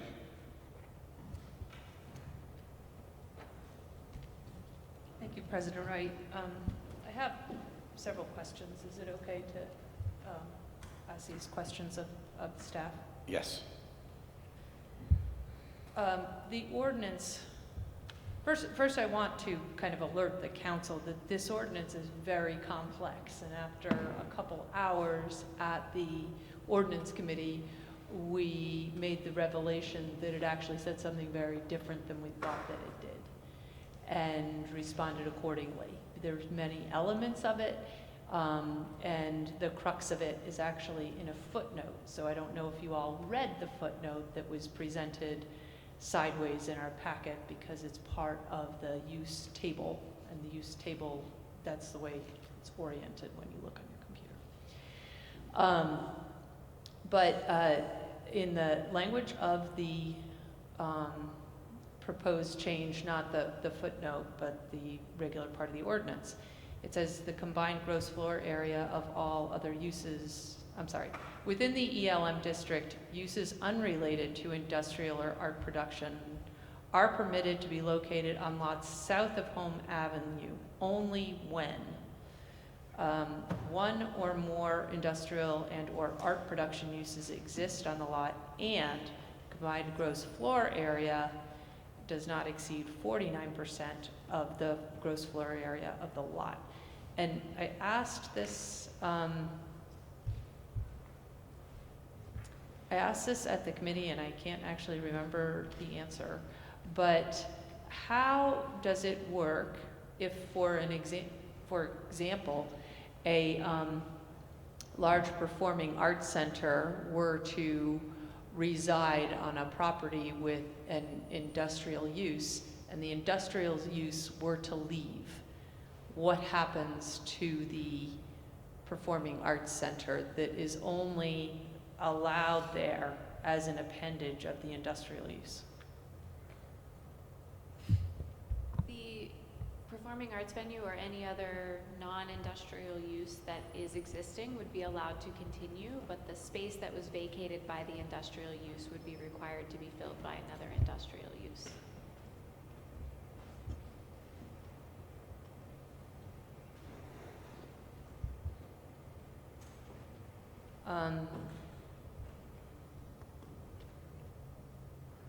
One or more industrial and or art production uses exists on the lot. That would not be the case, I don't think, if that use actually left. As long as the performing arts venue or another general commercial would only be permitted if an industrial or art production use was already existing when that was permitted. Okay. I believe that's a debatable point, but I'll leave it at that. Thank you.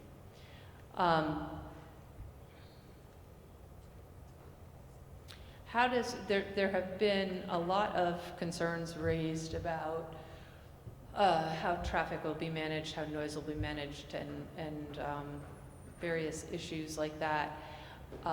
Those issues aren't addressed in this part of the ordinance, but I believe they are addressed in our ordinance. And can you speak to how those issues are addressed in the larger ordinance and how it would be reviewed at the DRB?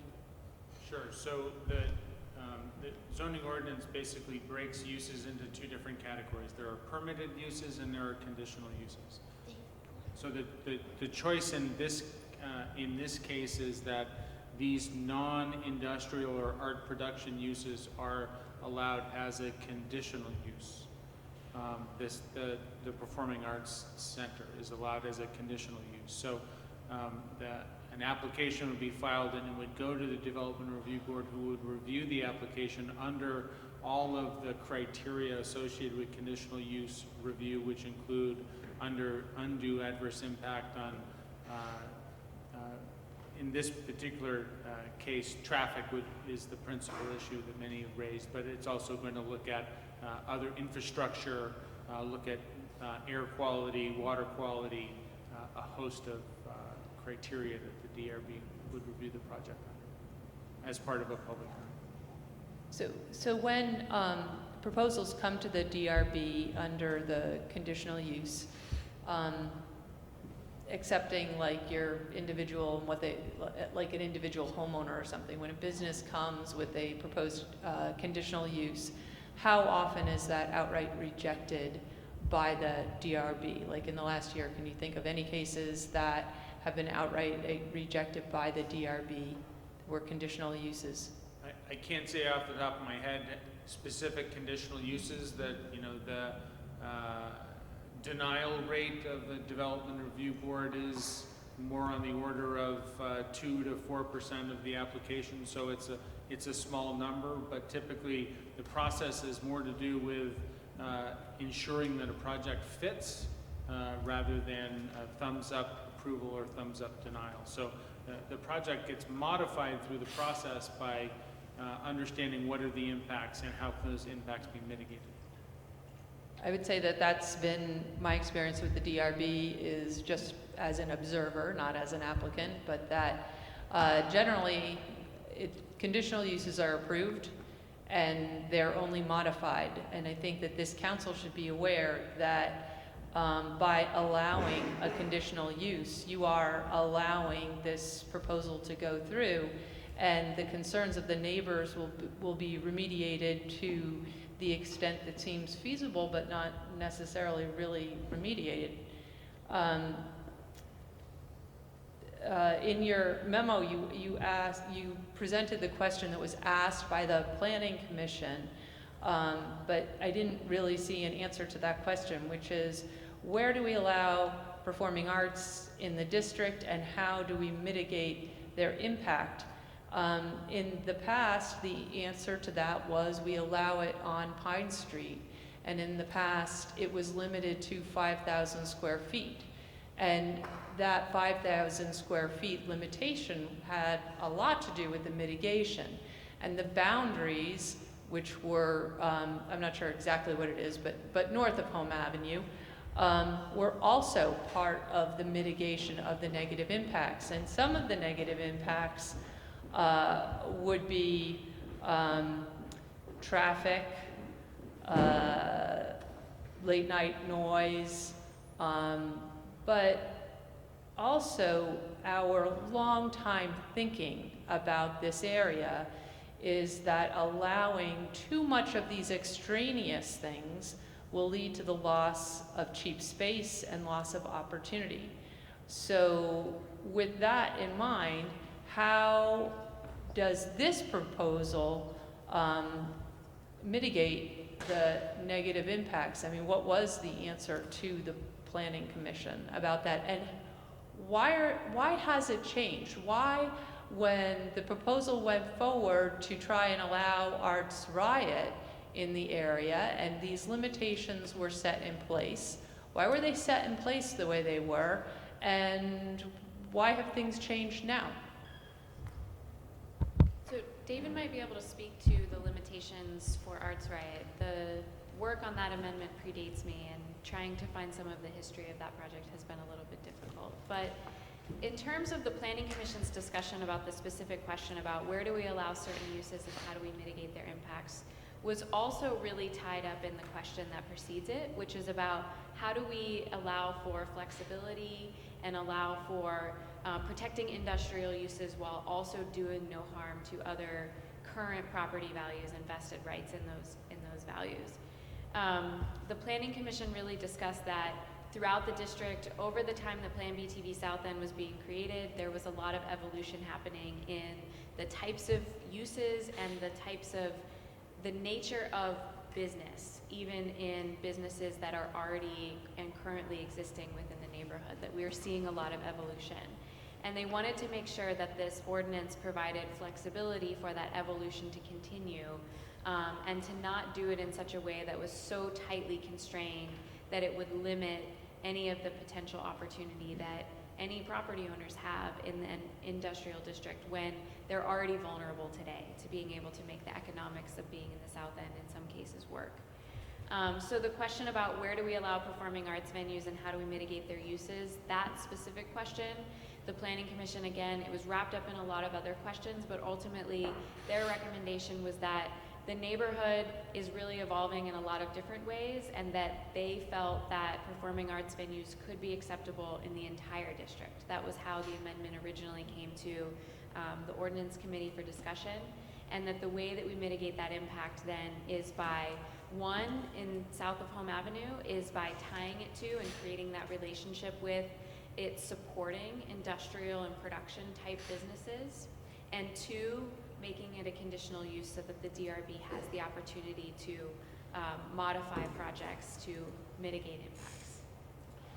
And as to some of the history, or the question is what's changed since the original ordinance was changed around these similar types of uses along Pine Street, I think Plan BTV South End was part of that conversation and the research we did in understanding what are the principal issues here.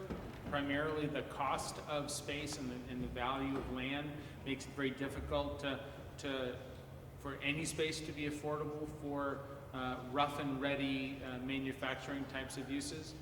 This is an issue that's being confronted in urban places all over the country, and Megan had done quite a bit of research into looking at what kinds of solutions are other communities looking at and trying in order to try to maintain some vestige of these manufacturing types of uses. How do we make these spaces affordable and keep that manufacturing use? So this is modeled on some of that research. I think in Plan BTV, it actually speaks a lot to that issue, but the vision is different than what's being presented here tonight. One of the things that Plan BTV says is that this is the jobs district. And how does a performing arts center compare with other uses in terms of creating jobs? I think it really depends on what the other uses are.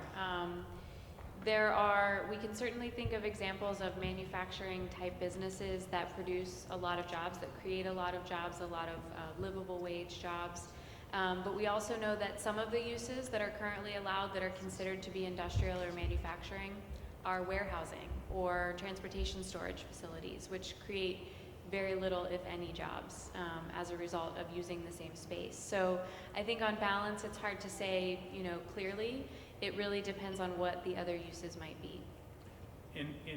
Under the current zoning, a couple of the uses that are permitted here include recording studios and TV and radio studios. So again, similar kind of music production and performance kind of spaces, but the question is then asked as we're looking at what can we do in this space now? The question is, well, if I could record music here, could I record live music here? Could we bring in an audience? And that's kind of part of the conversation and understanding, well, what's the difference there? The difference is perhaps the numbers of people that you might bring in there, but again, it's part of the creation of that art. So again, keeping it subordinate to the manufacturing use in terms of the scale is part of that mitigation. Are we getting close, Councilor Shannon?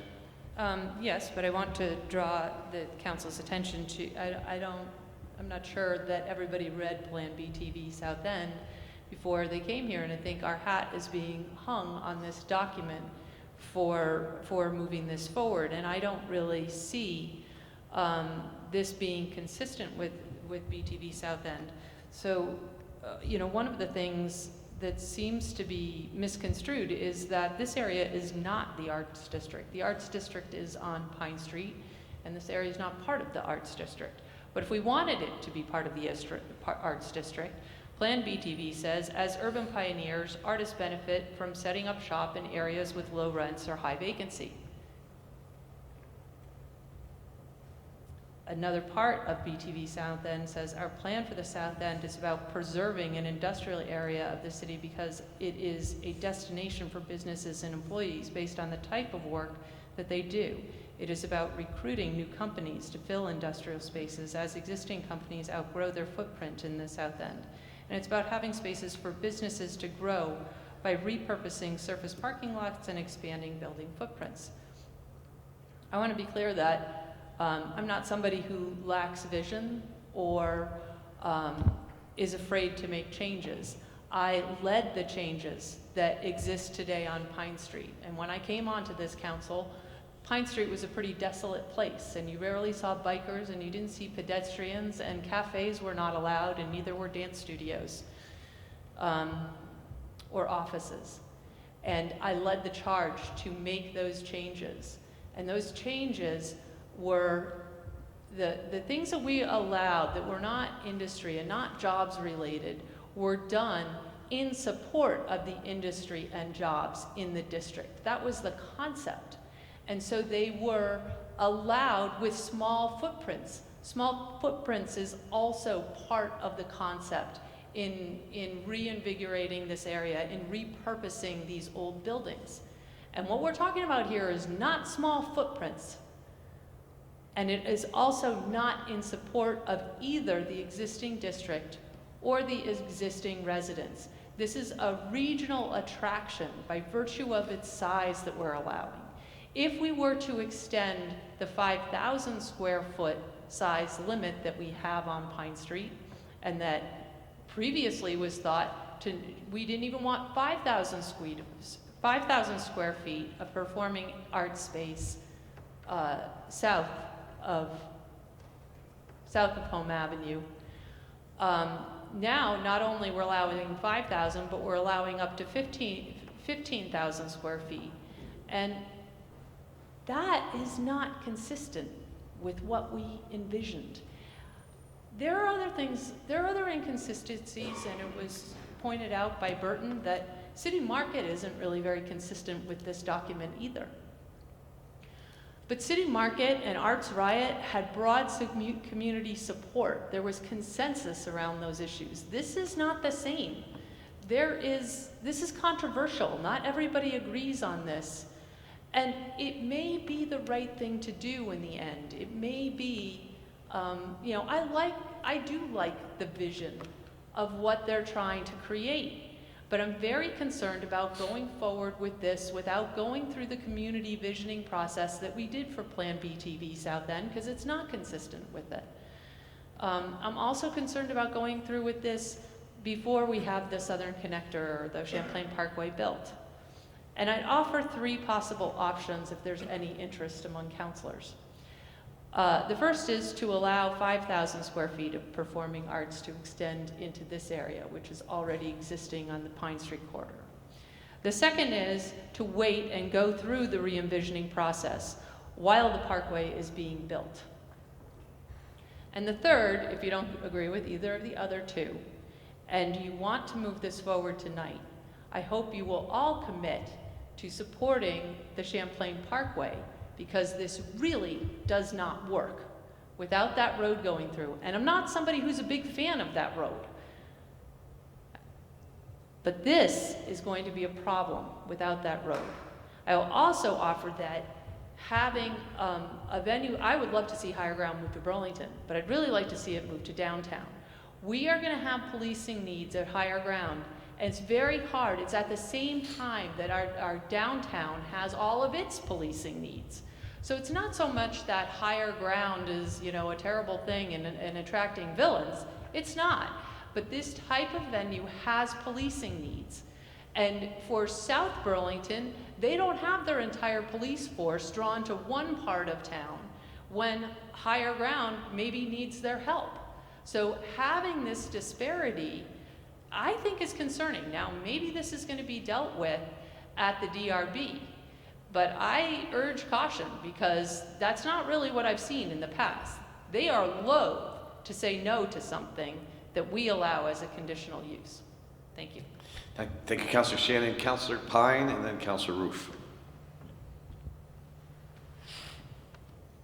Thank you, Mr. President. I think we all can share a vision that Burlington is a place that welcomes innovation and entrepreneurship and rewards people for making a commitment to bringing something of value to this community.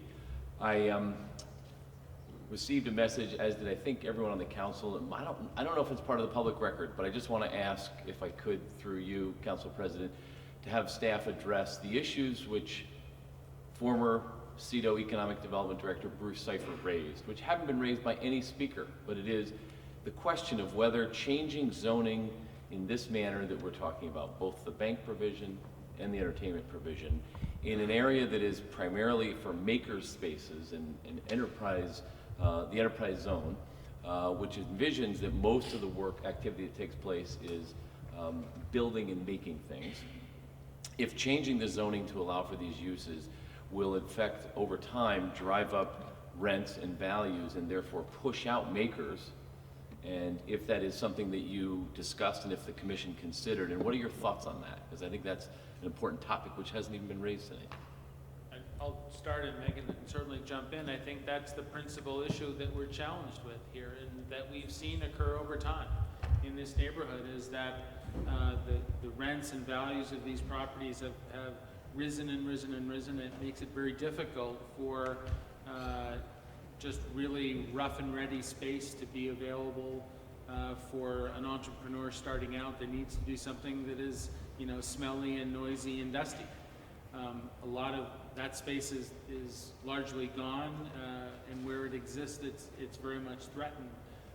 We understand that there's an evolution of manufacturing. It takes many different forms and shapes and sizes, so we're trying to accommodate that. But the inherent concept that we're trying to put forward here, where we allow for some uses that do meet that market need and can help generate more rental income to work alongside of that more affordable space is really what we're hoping for, because you know the cat's out of the bag when it comes to office space and some of the other kinds of uses that have occurred down there and are leading to driving up those rents. I think that was what I was going to say also, is that in many ways we've started to make changes to the zoning for the South End that has allowed for some of this evolution to occur already. Today, any one of the facilities on Industrial Parkway could be converted to, you know, 100% office space, and you know, some of them largely function as office space in support of industrial uses, which would fundamentally alter the intent of these spaces as maker spaces, you know, in the traditional sense that we think of it as. So we really tried to recognize the evolving nature of what making means with a couple of the adjustments to the definitions here, and then really instituting that protection, that limit on how much of the space can be used for things that aren't related to making was really essential. That's a protection that doesn't exist in the ordinance today. And in the research and looking at other communities that are struggling with this, whether it's just having a lot of vacant industrial space or whether it's having the cost of space rise so much that it's pushing out the makers, many communities are trying an approach like this. Let's be a little bit more flexible so that these things can coexist in a controlled way instead of pushing one another around and ultimately out. I think that was going to be my conclusion, what Megan Tuttle just said. She took it from me, but is the notion that In fact, I think the innovation that is in front of us today is that in order to keep the makers that are there and that are viable, we may need to be flexible in the way we think about land use. And I think that's what we're trying to grapple with tonight. And I just would say that I hope the council will look to the innovators and the folks who are bringing these ideas forward and have a little bit of faith in that entrepreneurial spirit that has served us well and hopefully will continue to serve us well. And I think this strikes a pretty decent balance. Thank you, Councilor Pine. Councilor Roof. Thank you, President Wright. Just some comments here that I put together. I won't go on too long, but as it was mentioned, I served on the ordinance committee who saw this a few weeks ago, and I voted in favor of it then, and I'll be supporting of the zoning changes again tonight. I want to start by highlighting again that what's in front of us tonight has been well vetted by city staff as well as the planning commission, who voted unanimously in favor of this coming forward. There were also additional review and compromises made at the committee level, as Councilor Busher laid out. Most notably, the performing arts spaces allowed in this area will be limited to no more than 15,000 square feet, which is a drastic reduction in what otherwise would have been allowed.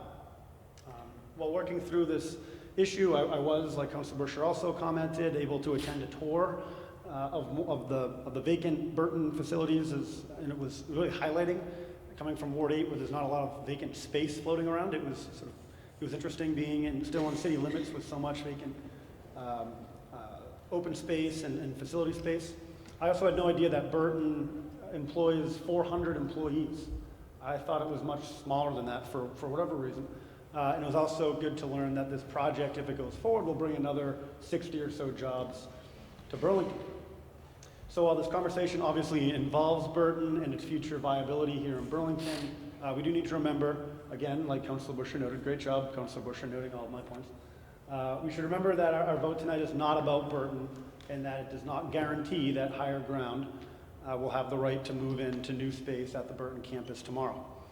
As we've discussed, the Burton project will need to undergo a conditional permitting process, which is extensive, and will include a range of neighborhood impact studies and reviews looking at the things that folks are legitimately concerned about, the traffic and noise and parking related issues. It's also important to note that planning documents are used to inform this process, to guide zoning conversations, and Plan BTV, which has been mentioned also, has been talked about and was used by the Planning Commission to make their decision and their recommendation.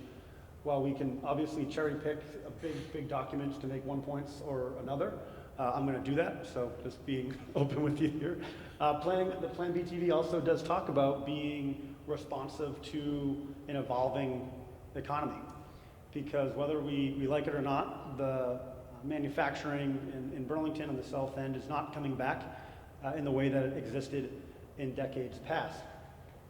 So long story short on that is manufacturing in Burlington is not coming back, and we need zoning that is responsive to the realities of our future, and we need to be bold in moving away from decisions based on the fear of unlikely worst case scenarios. To close, I'll just add that in listening to Councilors Shannon and Pine mention makerspaces, I think this is a personal thing here, that making music is one of the most valuable and unifying things that we as humans create. And so I'm excited for that makerspace, if this all goes forward, to come back to Burlington in many ways. So thanks everyone who came out tonight, who made calls and emails to city councilors, and thank you also to staff. Like I said, I will be supporting this. And to Councilor Shannon, I do support that third option in committing to support the Champlain Parkway. So you got me on that one. Thank you, Councilor Roof. And I just want to note on Councilor Shannon's behalf, because of her passion for her ward and her district always, that she did take the tour that the other councilors did, but she took it not with the committee. Thank you, Councilor Shannon. Any other councilor who wants to speak on this? Councilor Busher. I just wanted to state that for those of you who are very concerned about the conditional use process, you know, you talked about police and you talked about cars, and you know, There are things that you could propose while you're waiting for the parkway. You could propose asking for extra security. You could also propose asking about satellite parking. I think there are things, so people should put their collective heads together.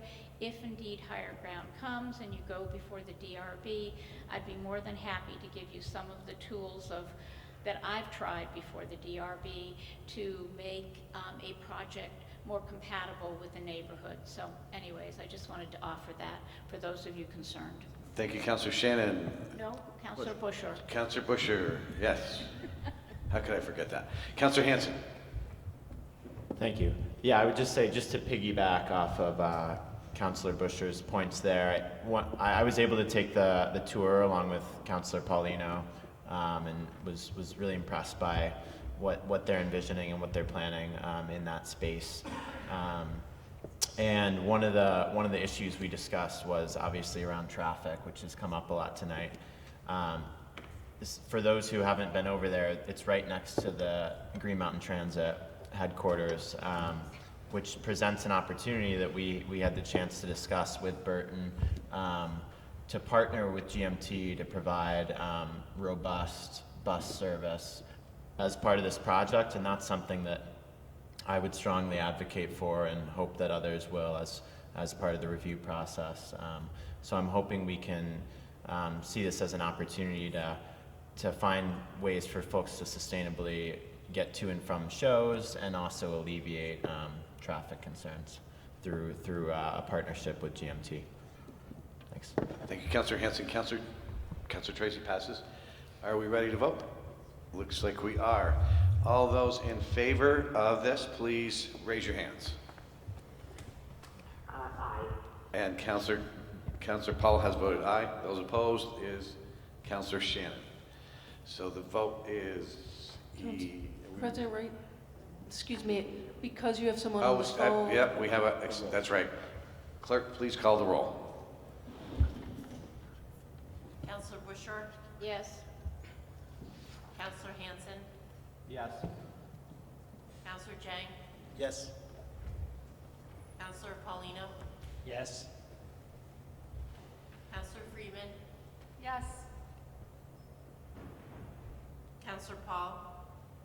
Yes. Councilor Pine? Yes. Councilor Ruth? Yes. Councilor Shannon? No.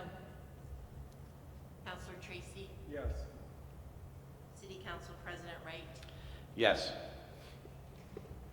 10 ayes, 1 nay, and 1 recusal. That passes by a vote of 10 to 1.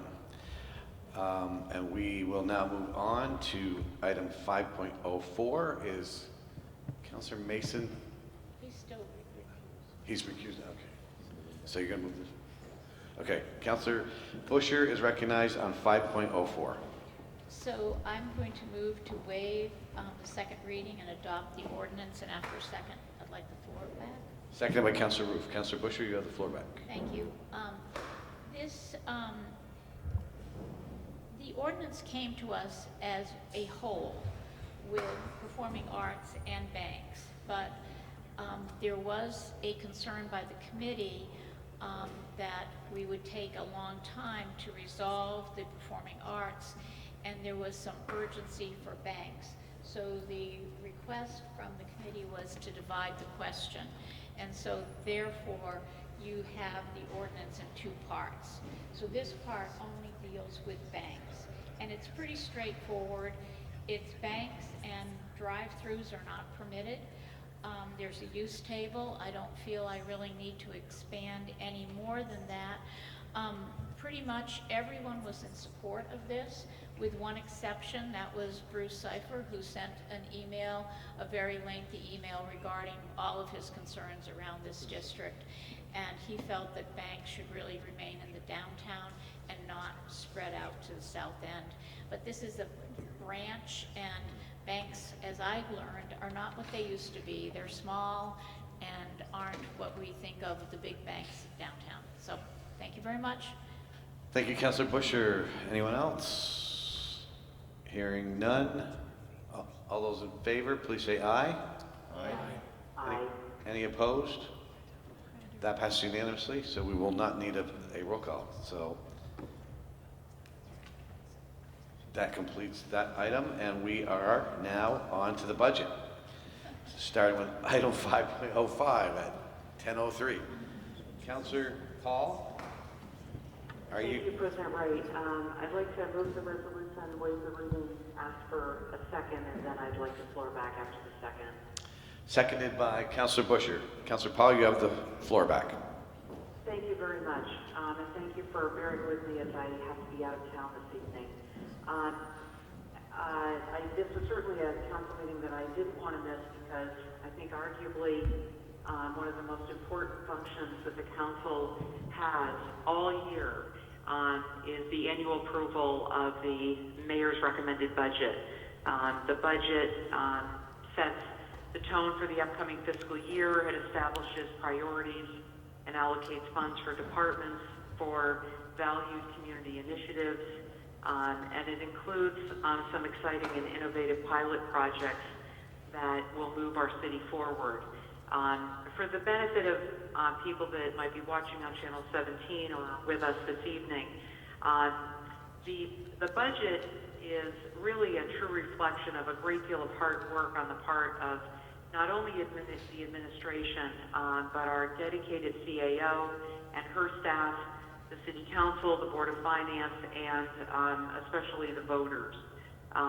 The budget, like prior budgets in years past, is a collaborative effort. And for the benefit of those who might not have attended our meetings of the Board of Finance, the Board of Finance, along with other councilors who wish to participate, had 4 budget presentations where department heads and other staff presented their individual budgets.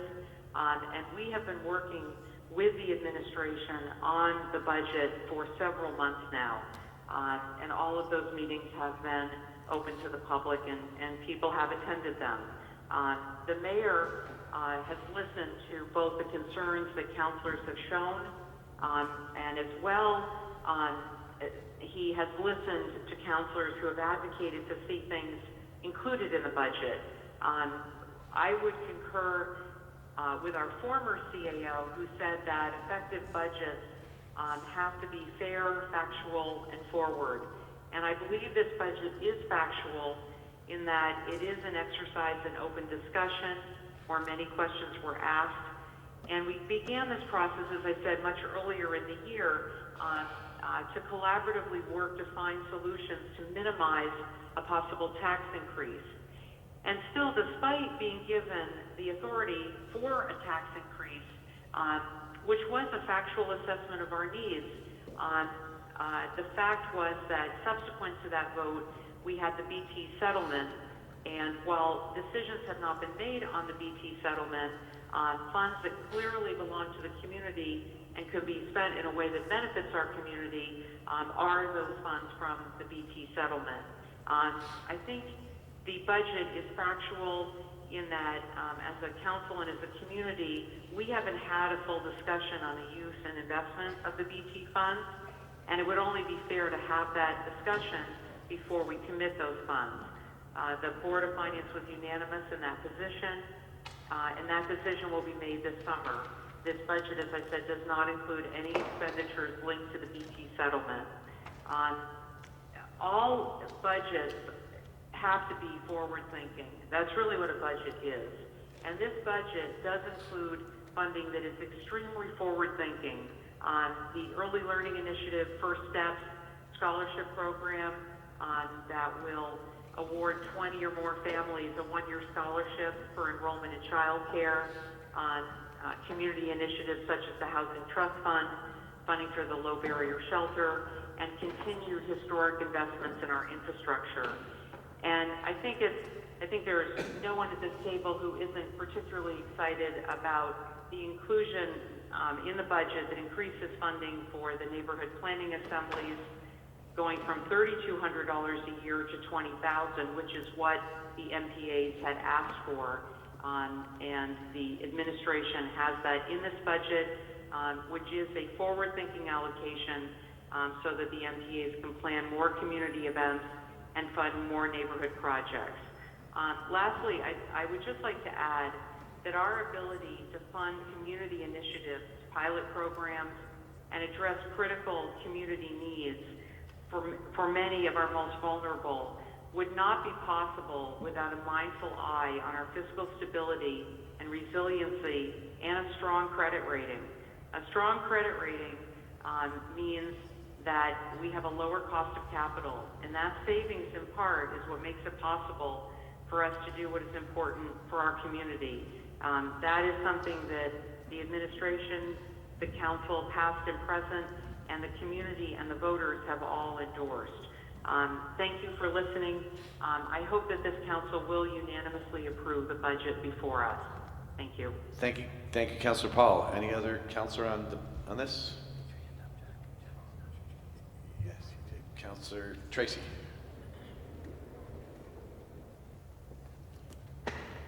So, one thing that I would just specifically like to comment on within the budget that I'm very appreciative of is the MPA funds. This was something that was discussed for a long time in our MPA, an MPA that has been burgeoning of late.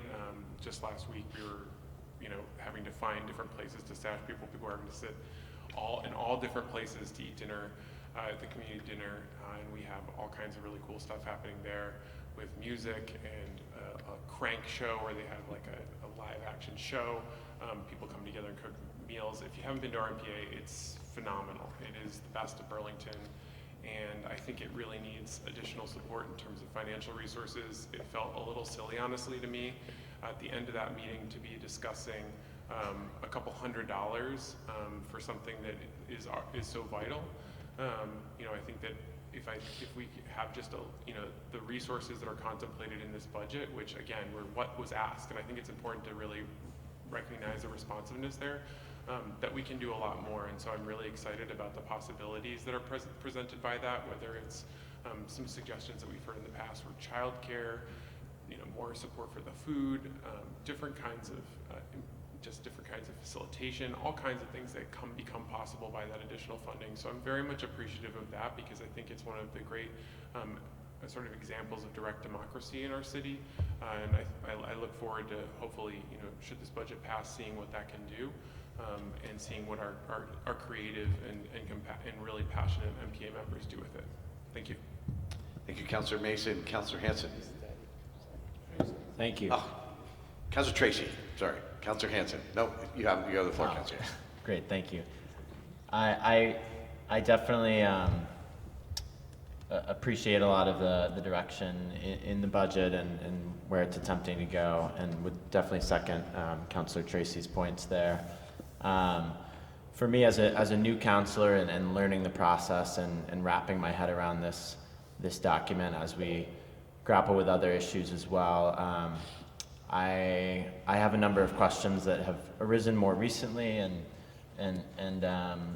am looking forward to getting some clarity on them. But for me to feel comfortable, I would really benefit a lot from having an additional week to review a lot of these questions and get some answers. And I know we do have the opportunity to do that, as we have one more meeting before the deadline. So for me, that would be really critical, and I would move to push it back to be able to take some additional time to really make sure that we're comfortable with all of these items and that we're able to get our questions answered.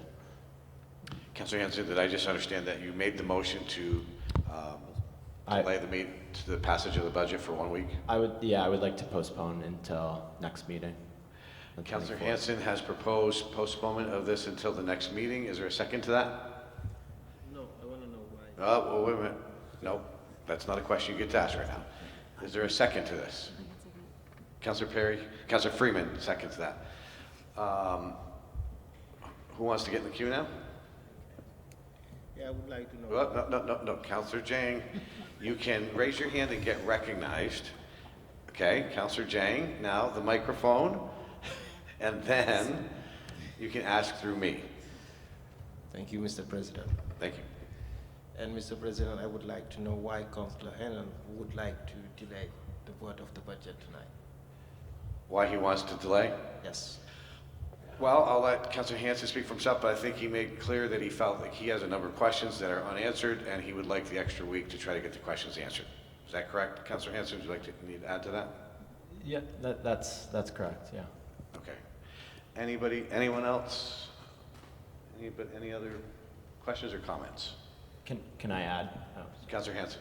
I would just say, I mean, part of this is, as I alluded to, has to do with being new to the council and still learning the role and understanding the process around the budget.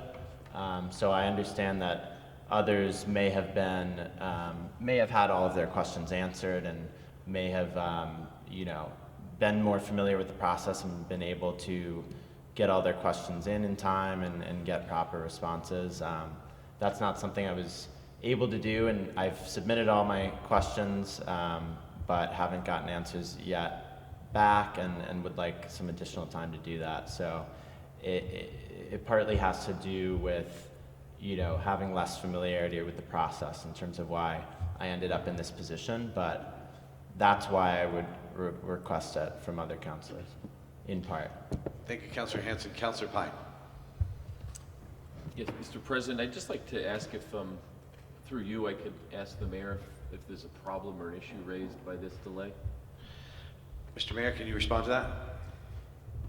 Yeah, I'd be happy to. Let me start by saying, I'm sympathetic to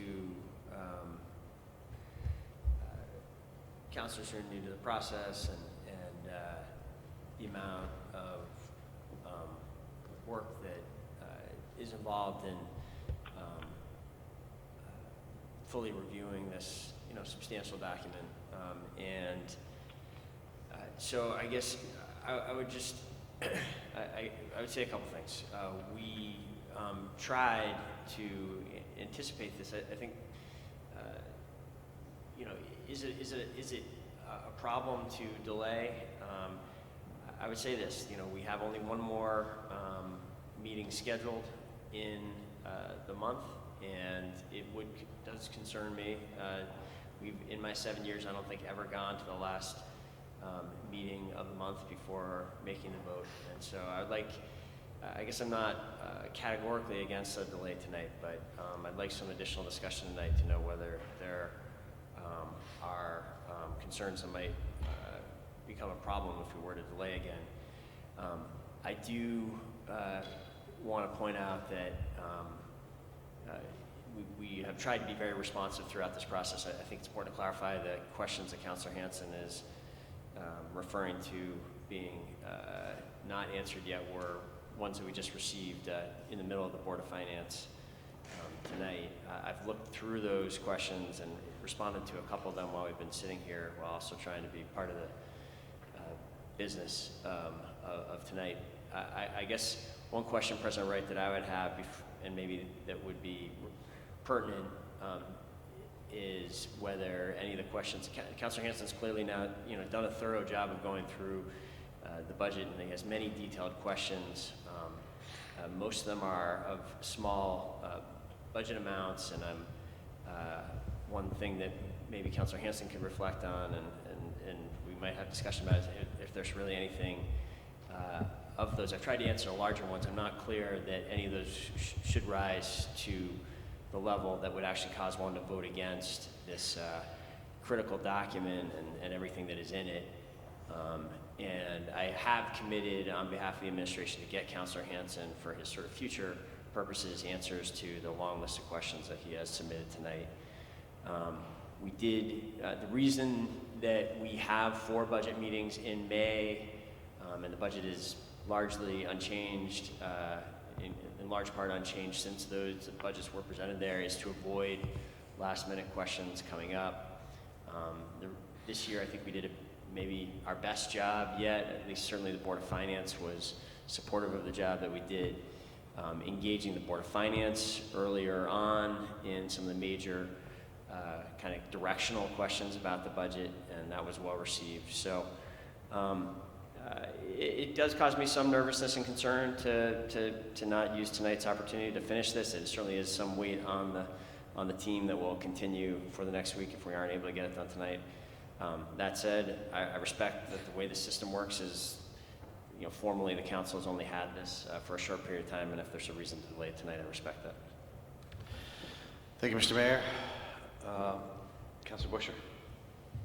So, President Wright, I need to find out is if you would just query Councilor Hanson if he feels that all of the budget resolutions need to wait, or whether he feels some could be acted on tonight.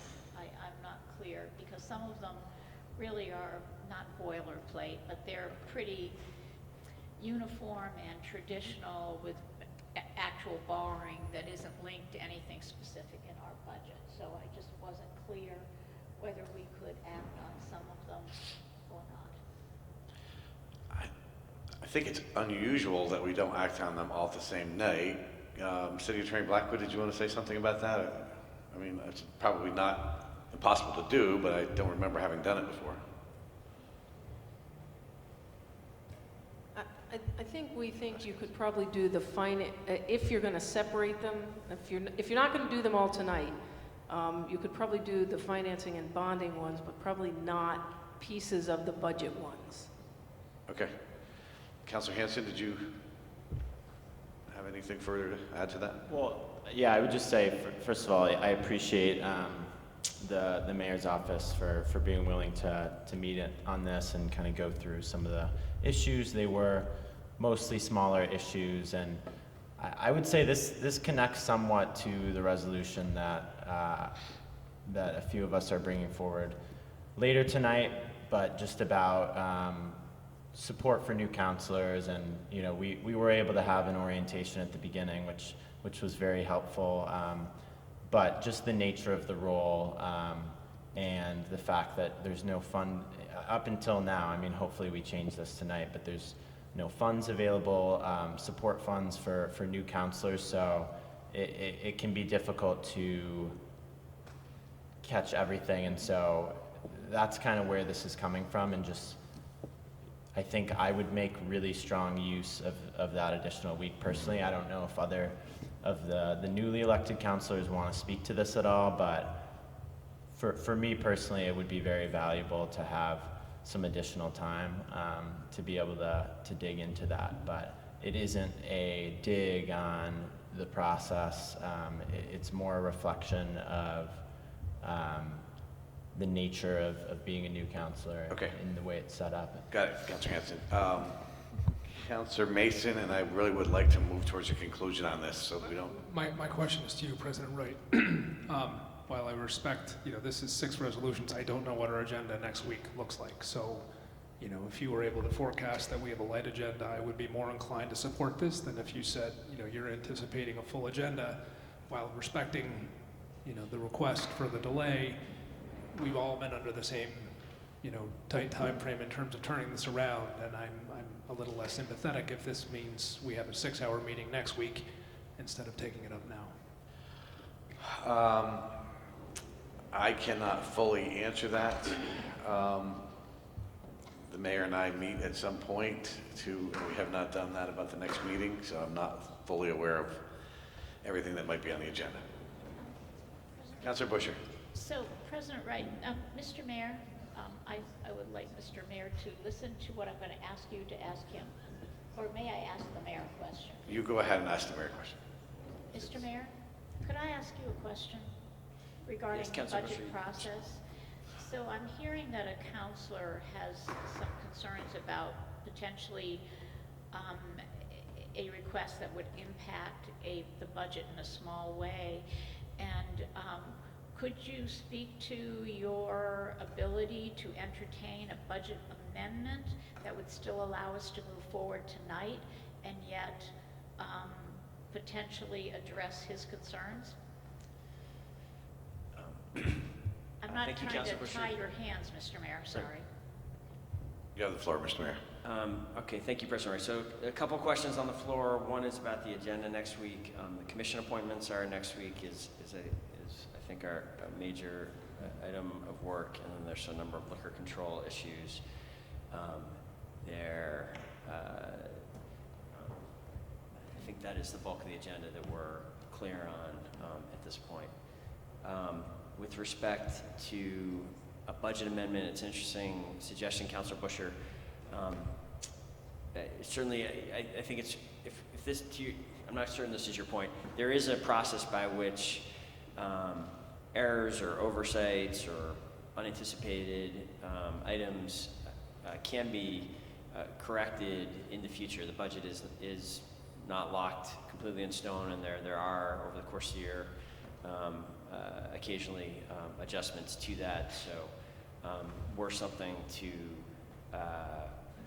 arise from the answers to the questions that arisen in the future, there would be some opportunity to act on that in the future, even if we were to act tonight. I'm not sure. Is that the? I don't. Having looked at the list of questions, I don't have an immediate answer, and it's a fairly long list of detailed questions from Councilor Hanson. I don't have like a specific budget amendment to project or way to structure that any better, other than to say that is our process. This is not locked into stone. It is a document that can be amended in the future if needed. Thank you. Is that the gist of your question, Councilor Busher, that if we vote on this tonight and Councilor Hanson spends the next week getting the answers to his questions, that he could come back with an amendment if based on the answers he got? So my understanding from Councilor Hanson, President Wright, was that the resolution that deals with funding for newly elected councilors is one of his budgetary concerns. That's what he really identified. And so if that was the thing that was delaying the passage, then I was looking at options. I don't think that. No, I don't think that is. He has many questions that he has listed, okay. So it's not that. And there's a resolution about that issue later that won't deal with that now. But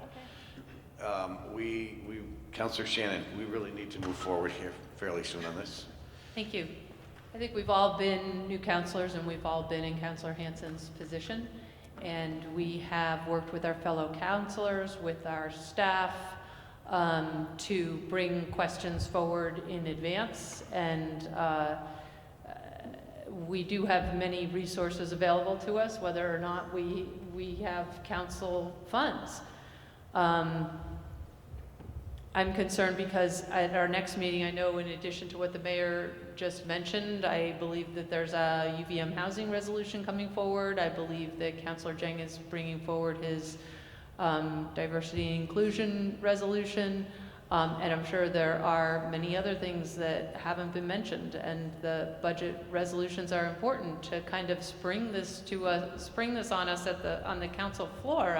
I'm a little shocked. I've been here for a while. I've never seen this before.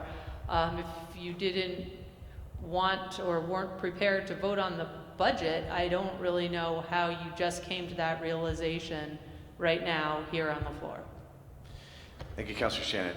I'm going to allow another comment, and we really need to move forward. So, Councilor Hanson, another quick comment, and then Councilor Pine. That's if you need to. Otherwise, we need to move on. Yeah, I would just say in response to that, I certainly am prepared to vote on the budget. That's not what I was saying, but what I was saying is that I would benefit from the ability to dig deeper into some of the questions that are unanswered. But I am prepared to vote on the budget, of course, if need be. Councilor Pine? Just to let the president and other councilors know, and the mayor know, it was actually customary for the entire tenure of Bernie Sanders as mayor and Peter Clavell as mayor that the budget would get approved at the last possible meeting because the council really pushed back on them pretty regularly. So no, that's not the case, that this is unprecedented. Thank you, Councilor Pine. Are we ready to vote? We have a motion on the floor to postpone action until the next meeting. We need a roll call. So the clerk's office, please call the roll. Councilor Bouchard? No. And actually, councilors, I've had a member of the public actually at the last meeting tell me they couldn't hear people's votes. So could everyone please use their microphone? I know you did. I'm asking everyone to. Councilor Bouchard? No. Councilor Hanson? Yes. Councilor Jang? Yes. Councilor Paulino? No. Councilor Freeman? Yes. Councilor Mason? Counselor Paul? No. Counselor Pine? Yes. Counselor Roof? Yes. Counselor Shannon? No. Counselor Tracy? Yes. City Council President Wright? No. 6 ayes, 6 nays. The motion fails on a tie vote. We are back to the motion. Is there anyone else on the motion? Hearing none. Mr. Mayor. This is the underlying motion on the budget? Yes. Okay, so let me just say, very briefly, I think there's a lot to be proud of in this budget. Thank you, everyone who has worked to get us to this point. I want to particularly thank Beth Anderson and everyone in her clerk treasurer's shop for the incredible amount of diligent and ongoing work it requires to get to this point.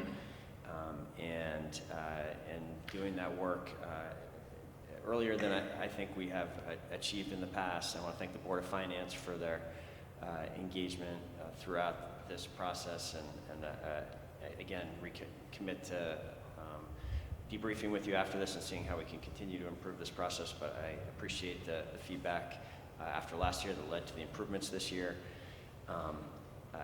You know, to name the thing I think I am proudest that this budget does, I know that hours getting late and there's more to do. I do think the work that we are doing together with infrastructure is going to have a long-term positive impact on this community. And I think what may be most notable about this budget is not only does it continue the sustainable infrastructure plan for the fourth year of funding, we add to that the clean water resiliency investments that begin this year. We add to that the major investments at the airport and the Champlain Parkway. I think it's likely that the capital investment that takes place in fiscal year 2020 will exceed any prior year in terms of total public infrastructure investment, and that's exciting. And then finally, you know, I hate to have this moment, which has often been a time of consensus, marred by the kind of debate we just had. I want to be clear. I think what I just heard is that Councilor Hanson is prepared to vote tonight. I welcome that, and I am committed to getting him the answers and having the engagement going forward from here to make sure that he fully feels like, as a first counselor that is working as hard as he is, that he is given all the information in very short order to fully understand the questions he still has about the budget. I'm committed to doing that. We will work hard to do that quickly. Thank you, Mr. Mayor. We're ready for the vote. All those in favor, please raise your hands. Or if, and Councilor Paul says aye. Any opposed? We need a roll call. Would you, Clerk's office call the roll, please? Counselor Bushor? Yes. Counselor Hanson? Yes. Counselor Jang? Yes. Counselor Paulino? Yes. Counselor Freeman? No. Counselor Mason? Yes. Counselor Paul? Yes. Counselor Pine? Yes. Counselor Roof? Yes. Counselor Shannon? Yes. Counselor Tracy? Yes.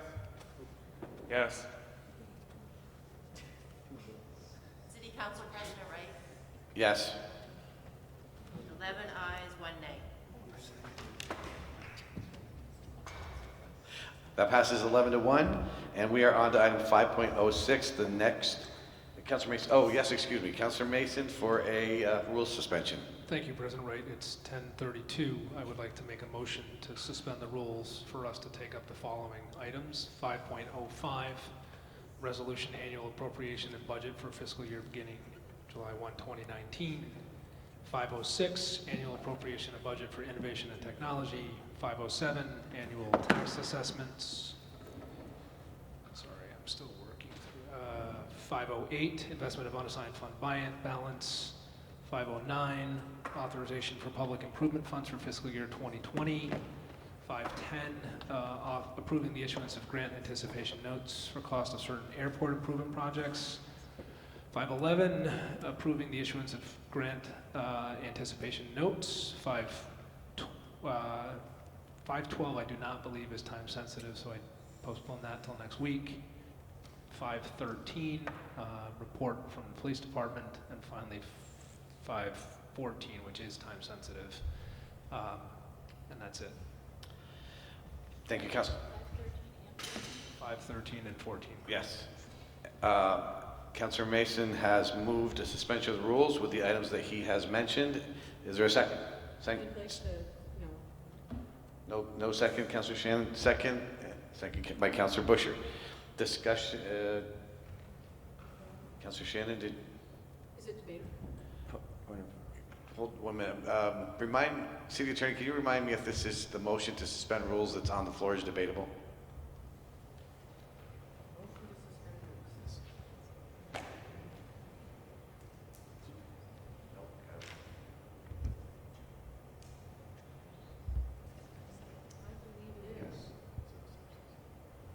I believe it is. It is debatable. It's debatable.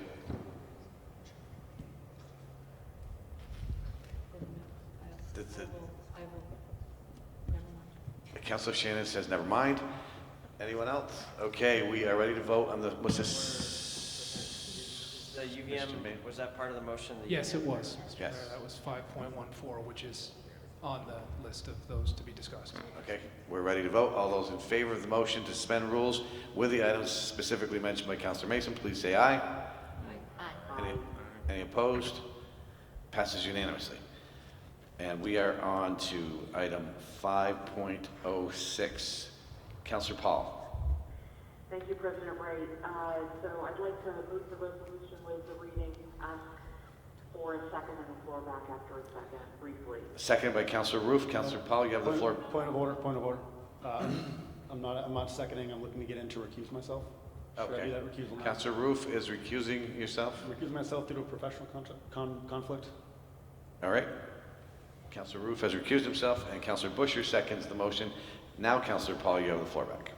Great. Okay. So actually, Councilor Roof sort of took the words right out of my mouth. I just wanted to explain to the public that we're voting on the Innovation and Technology Department budget separately due to a counselor's professional role in the community and a professional conflict of interest. Just for the benefit of the public, we have done this in the past with other counselors when there have been such conflicts, and hope the council can unanimously support this budget. Thank you, Councilor Paul. Discussion on the motion. Hearing none. All those in favor, please say aye. Aye. And can we do that again? All those in favor, please say aye. Aye. Aye. Any opposed? That passes unanimously. Item 5.07, Councilor Paul. Thanks. I'll move the resolution, waive the reading, ask for a second, and the floor back after a second, briefly. Seconded by Councilor Busher. You have the floor back, Councilor Paul. Thank you very much, President Ray. So this resolution is just simply the city's tax rate for the FY20 calendar year, fiscal year that is. The rate in total is 87.14 cents per $100 of assessed value on each property in the city. And I won't list all of the individual taxes. There are 14 of them. Just wanted to mention that there was a revised resolution that we have on board docs.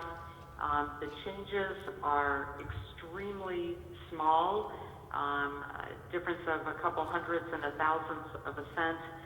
One is a small difference in the funding for Green Mountain Transit, a very slight decrease in our county tax, and an increase in our retirement due to what I would say is a very responsible decision to reduce our assumed rate of return to a more realistic rate, and then a slight increase in our debt service due to the Sustainable Infrastructure Plan. There's lots of other information in there. I won't go into all of it. In short, just that we're funding our obligations and providing for our present and for our future. Hope that everyone can support this. Thank you, Councilor. Thank you, Councilor Paul. Any comments or questions on the annual tax assessment? Councilor Jang. I would need some clarification on this one a little bit. Is this specific to increasing taxes like that the property owners and businesses living in Burlington, will be having in 2020, like next year? Is that accurate? Mr. Mayor, do you want to respond to that?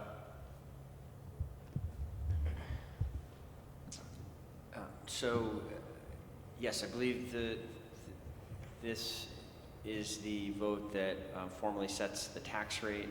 Of course, the mechanism by which we get to the tax rate, the property tax rate, is made up of numerous different lines, budget tax lines. I think there's a total of approximately a dozen of them, and there's sort of a different story and a different level of formulation and calculation for each of them. But yes, this is about the property taxes and establishes the final property tax bills for the FY20. If there are more detailed questions on that, I'd be happy to try to address them. Thank you, Mr. Mayor. Does that satisfy you, Councilor Jang? Yeah, I have more questions. And based on my understanding, we did sell BT, and I think the mayor did publicly made a statement that due to the revenues we receive from BT sale, you won't be increasing any taxes. I mean, I think, yeah. President Wright, you'd like me to? Yes, Mr. Mayor, you can respond. Although then we're not going to just continue. I mean, then you need to put out whatever question you have all at once so we can get it all, rather than go back and forth. And yeah, this question also is not only for the mayor, but also members of the Board of Finance and CFO as well. Yeah, thank you, Councilor Jang. So the statement I made in the State of the City was that even though the voters approximately a month before that had voted to increase the taxes on themselves by a fairly strong vote, my memory is approaching 60% of the voters that supported that 1.5% tax increase on the city's general tax rate. At the time, we said we would only utilize those funds, that additional authority, if needed, and I came back and did say that I would be presenting a budget because of the BT settlement that did not implement that tax increase. So I want to be clear about that. The tax increase that had just been voted on, it was not a broad statement that there would be no tax increases, because again, there are different elements of the tax bill that are driven by different things. But we are not implementing the tax increase that was voted on by the voters this past year. In the end, I took the wisdom of the members of the Board of Finance who were not ready to appropriate the BT funds to achieve that tax buy down. Essentially, we are using other resources in the unassigned fund balance to cover that approximately $450,000. We also do plan, and this is in my memo to you, that we will, at the July 15th meeting, have an extended conversation, really starting the process by which we come to decisions by next March, a year anniversary of the BT closing date, as to whether or not we are going to invest some portion of those funds, or potentially all of those funds, in the new Burlington Telecom. So look for, we had a good discussion with the Board of Finance tonight about that July session. I won't say more about that now, but the Board of Finance has requested more information for that July session. We will be working hard on that, and that's one of the reasons I appreciate being able to move past the budget and start moving on and working on other matters. Thank you, Mr. Mayor.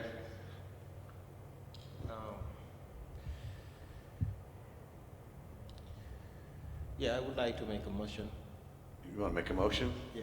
All right, go ahead. To delay this this resolution until next week. It's a very simple one. I just have a couple detailed questions to understand it better, specifically with the mayor and also the chief, the CFO.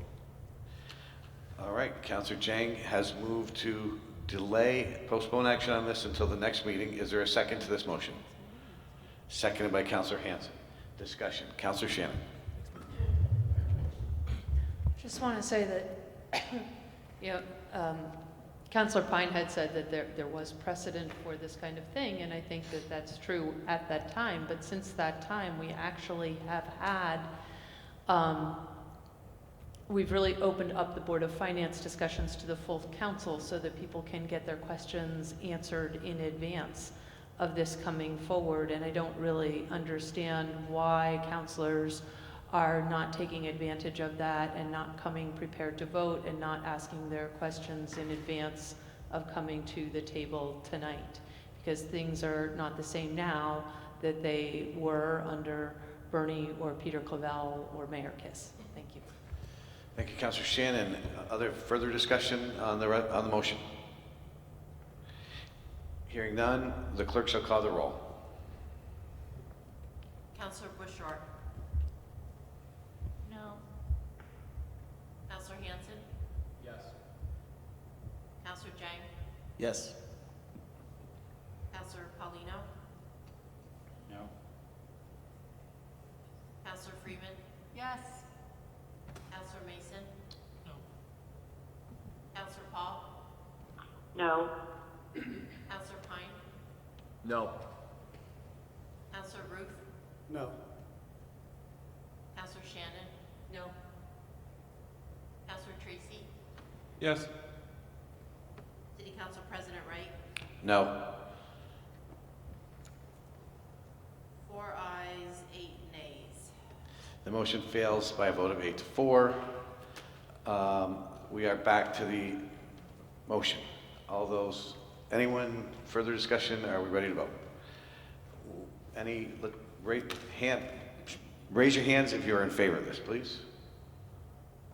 Aye. We need a roll call. Roll call, please. Councilor Bushart. Yes. Councilor Hanson. Yes. Councilor Jang. No.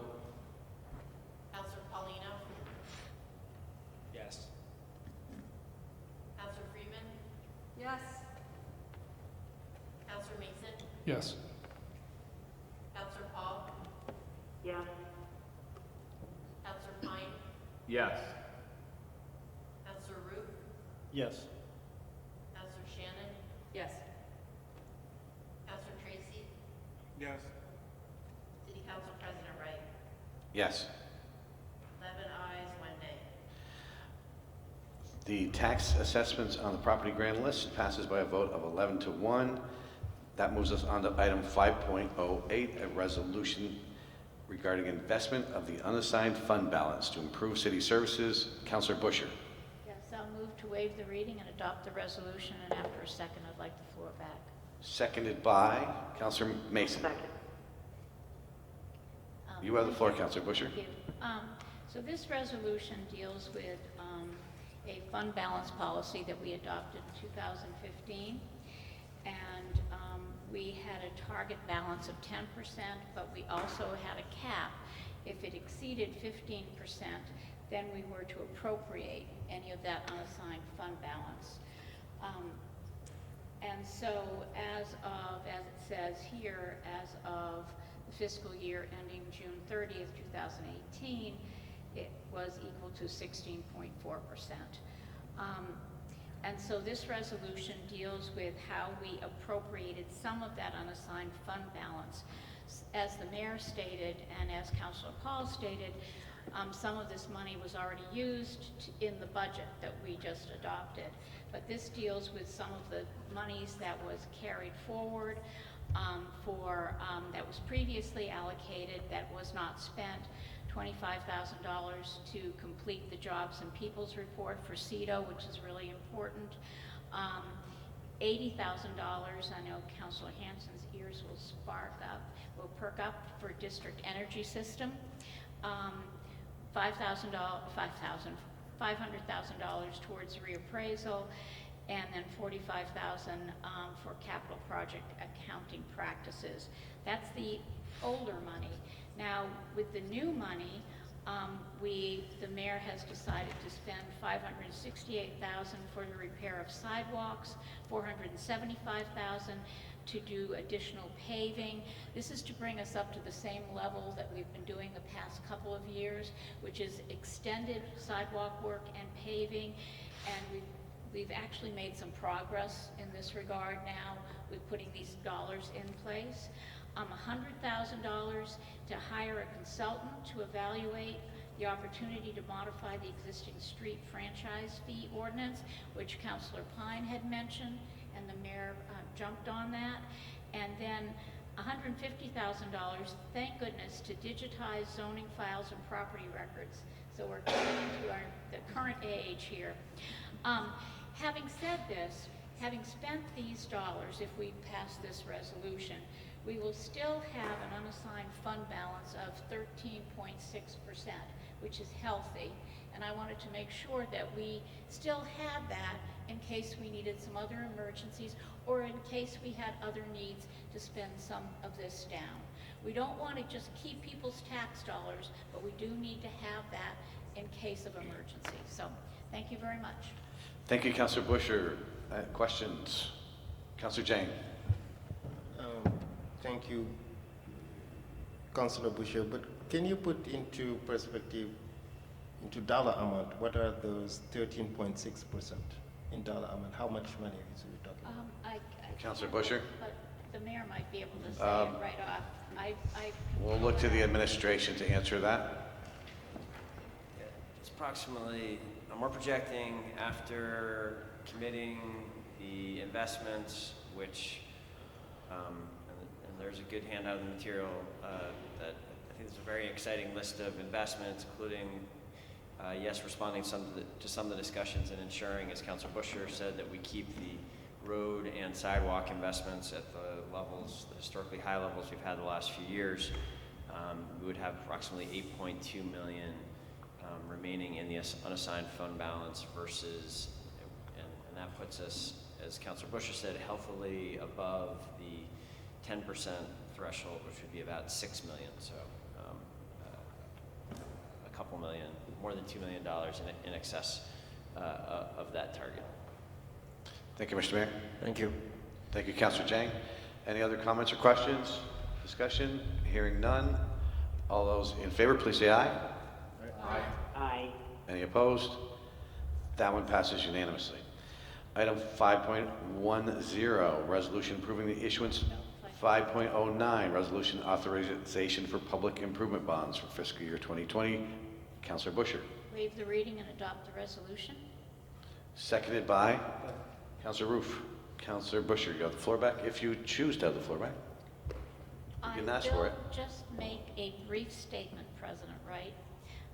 This is something we do on an annual basis, and it allows us to borrow if we need to have this money available. The city has $2 million. The Board of Electric Commissioners, if they ask us to, the city will pledge an amount of $3 million, and the schools ask for $2 million.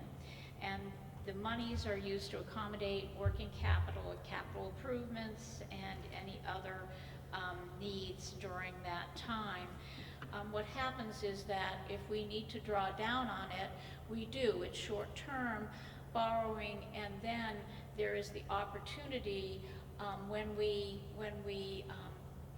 once we have these dollars, if we borrow them, then Rich or Beth, the CAO or the CFO, look to take advantage of good interest rates, and sometimes we consolidate those so that overall we are paying less interest on this borrowing. That's it. Thank you. Thank you, Councilor Busher. Discussion on the motion? Hearing none. All those in favor, please say aye. Aye. Aye. Any opposed? That passes unanimously. Now, Councilor Busher, 5.10. Yes, thank you. I'll move to waive the reading and adopt the resolution. Moved by Counselor Busher, seconded by Counselor Paul. Okay. Counselor Paul, did I hear a second from you? Yes, you did. Thank you. Counselor Busher, you have the floor back. Thank you, President Wright. This is borrowing in anticipation of getting grants from the FAA so that we are doing a short-term loan in anticipation of grants. It's straightforward, and that's it. I'm not going to say any more. Thanks. Thank you, Counselor Busher. Discussion on the motion? Hearing none. All those in favor, please say aye. Aye. Any opposed? Passes unanimously. Item 5.11, Counselor Busher, resolution approving the issuance of grant anticipation notes for certain costs of Champlain Parkway. Just a second. I will move to waive the reading and adopt the resolution. Moved by Counselor Busher, seconded by Counselor Shannon. Counselor Busher. There was once again, this is short-term borrowing, once again, in anticipation of getting money from the FHA and the AOT. The amount that we'd get in grants would be around $8 million. The request is to authorize to borrow up to $7 million in anticipation of these funds becoming available. Thank you. Thank you, Counselor Busher. Discussion on the motion? Hearing none. All those in favor, please say aye. Aye. Any opposed? No. No. We need a roll call. Clerk shall call the roll. Counselor Busher? Yes. Counselor Hanson? Yes. Counselor Jang? Yes. Counselor Paulino? Yes. Counselor Freeman? No. Counselor Mason? Yes. Counselor Paul?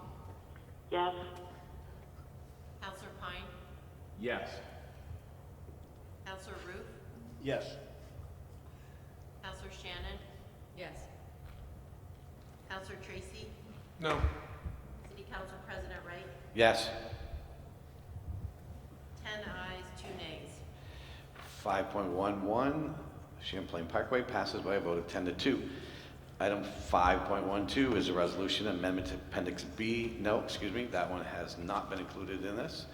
It is 5.13, and that is a resolution from Councilor Paulino. Councilor Paulino. Thank you, President Wright.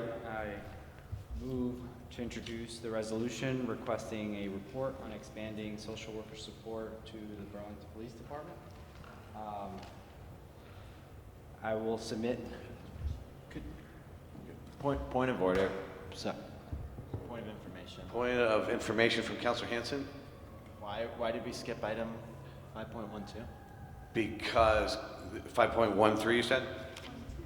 5.12. 5.12 is not included in Councilor Mason's motion to suspend rules on. He did not include that as time sensitive. So that has been voted on. It was approved unanimously for the items that Councilor Mason mentioned. So that one will be carried over to next week. Councilor Paulino, you have a motion you made on the floor, and you're... After a second, I'd ask for the floor back.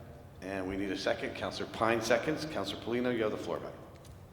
So the goal of this resolution is to strengthen our mental health response here in Burlington. Since becoming city councilor, I began exploring how the city can supplement our response to those dealing with mental health issues. As a prosecutor, every day I see the effects of criminal justice system grappling to deal with mental health issues and the collateral consequences that they bring.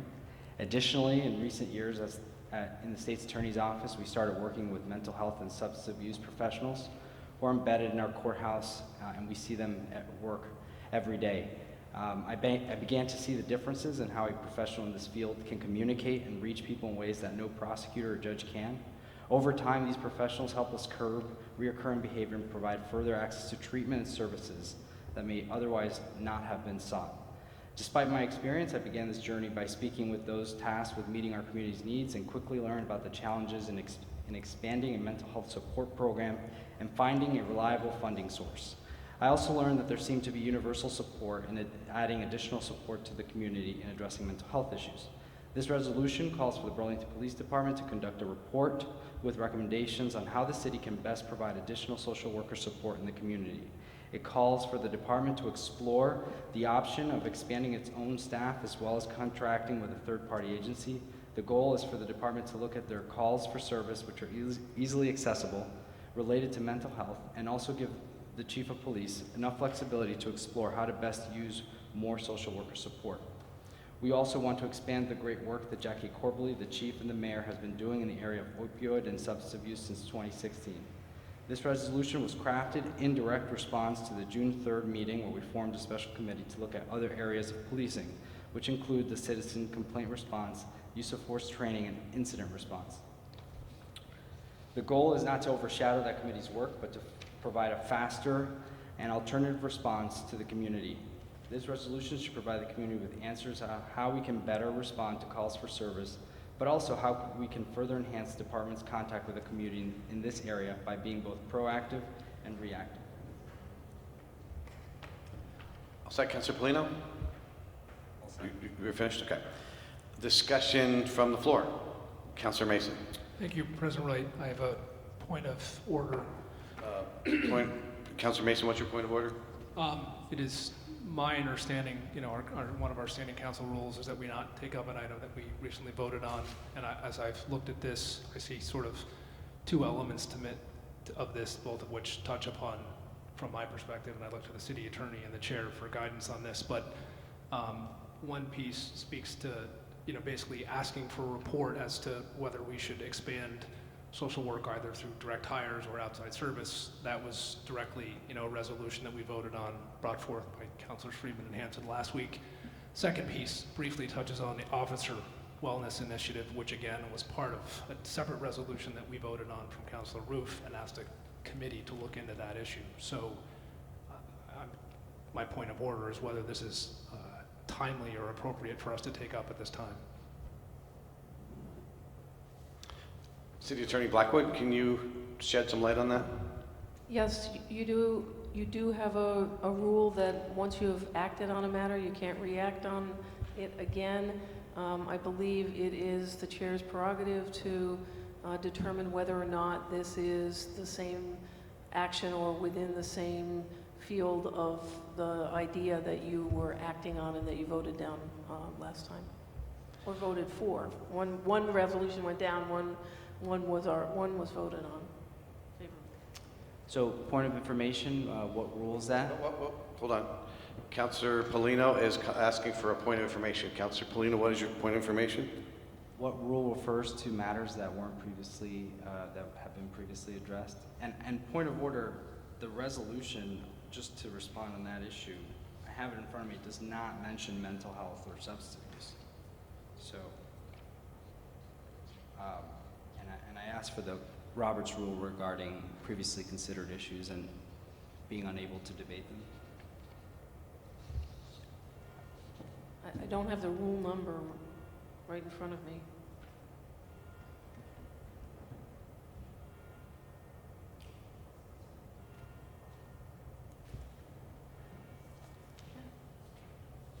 Councilor Wright?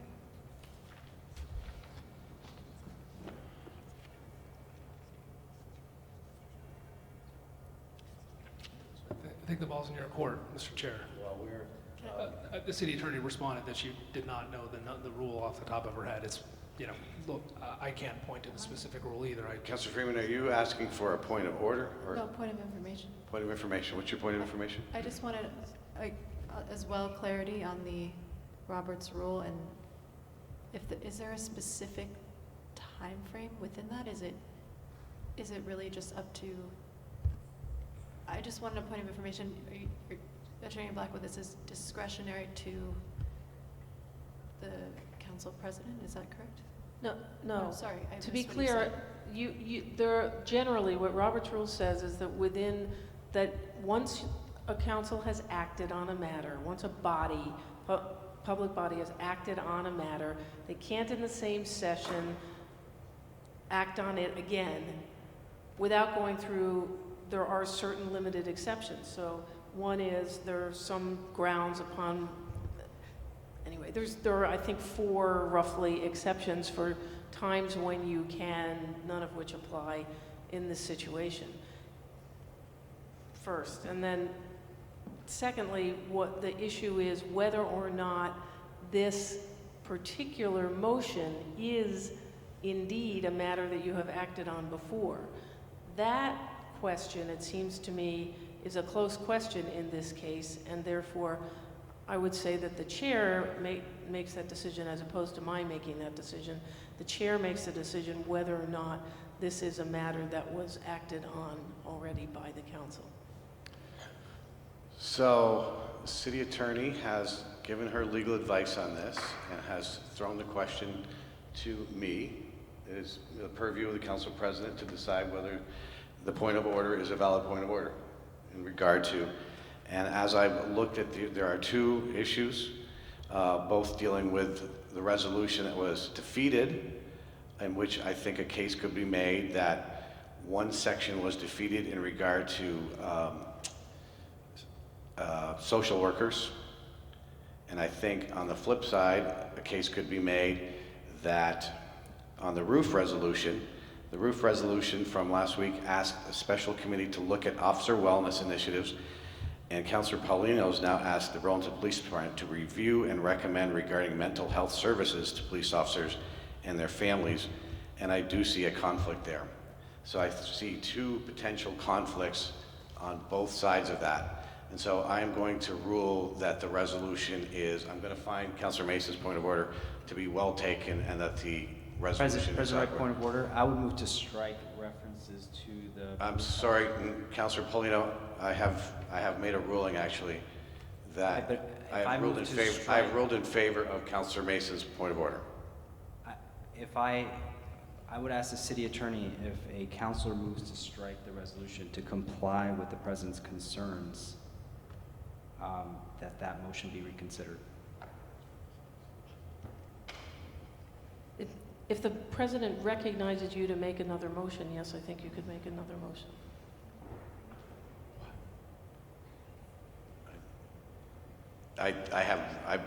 I ruled in favor of Councilor Mason's motion in his point of order. And then I think if you recognize Councilor Paulino again, he can make another motion. After the point of order has already been granted? I don't know what his other motion is yet. Whether or not it raises the same issue as the point of order or a different issue.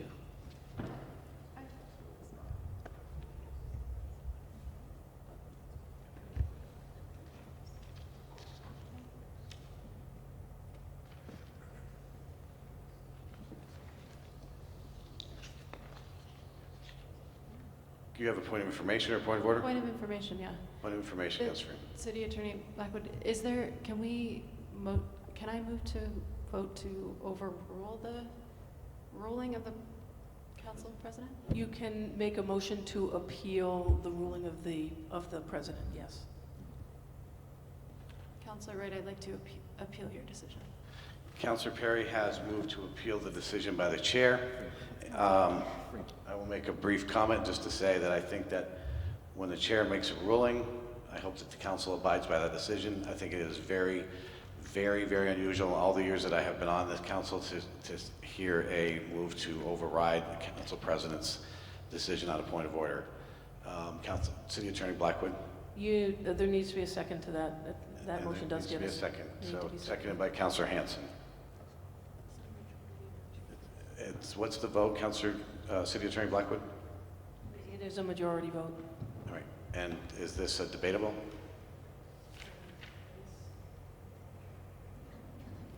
And I would say there are some grounds on which these motions are not debatable. I believe this falls into the category that would be debatable.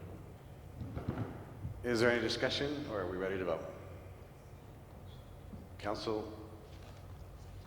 Yeah, I would just say, for me, the reason I would support it is because I don't fully understand the rule that we're referring to. I would need to better understand that and how this applies and why that falls to the discretion of the council president. So I would just need more clarity there. It falls under discretion of the council president because the city attorney has ruled that it is my purview to make that decision. I have ruled on a point of order that was made. That's the discretion of the council president when a point of order is made. I have mentioned two different items that I believe are in conflict, that are in some ways negate other actions that the council's already taken. I would ask the council to respect that decision. Councilor Mason. Thank you, President Wright. I believe to address Councilor Hansen's question, it's to preclude you from relitigating, every time you make a decision and have it come up at the next meeting. It's an efficiency perspective.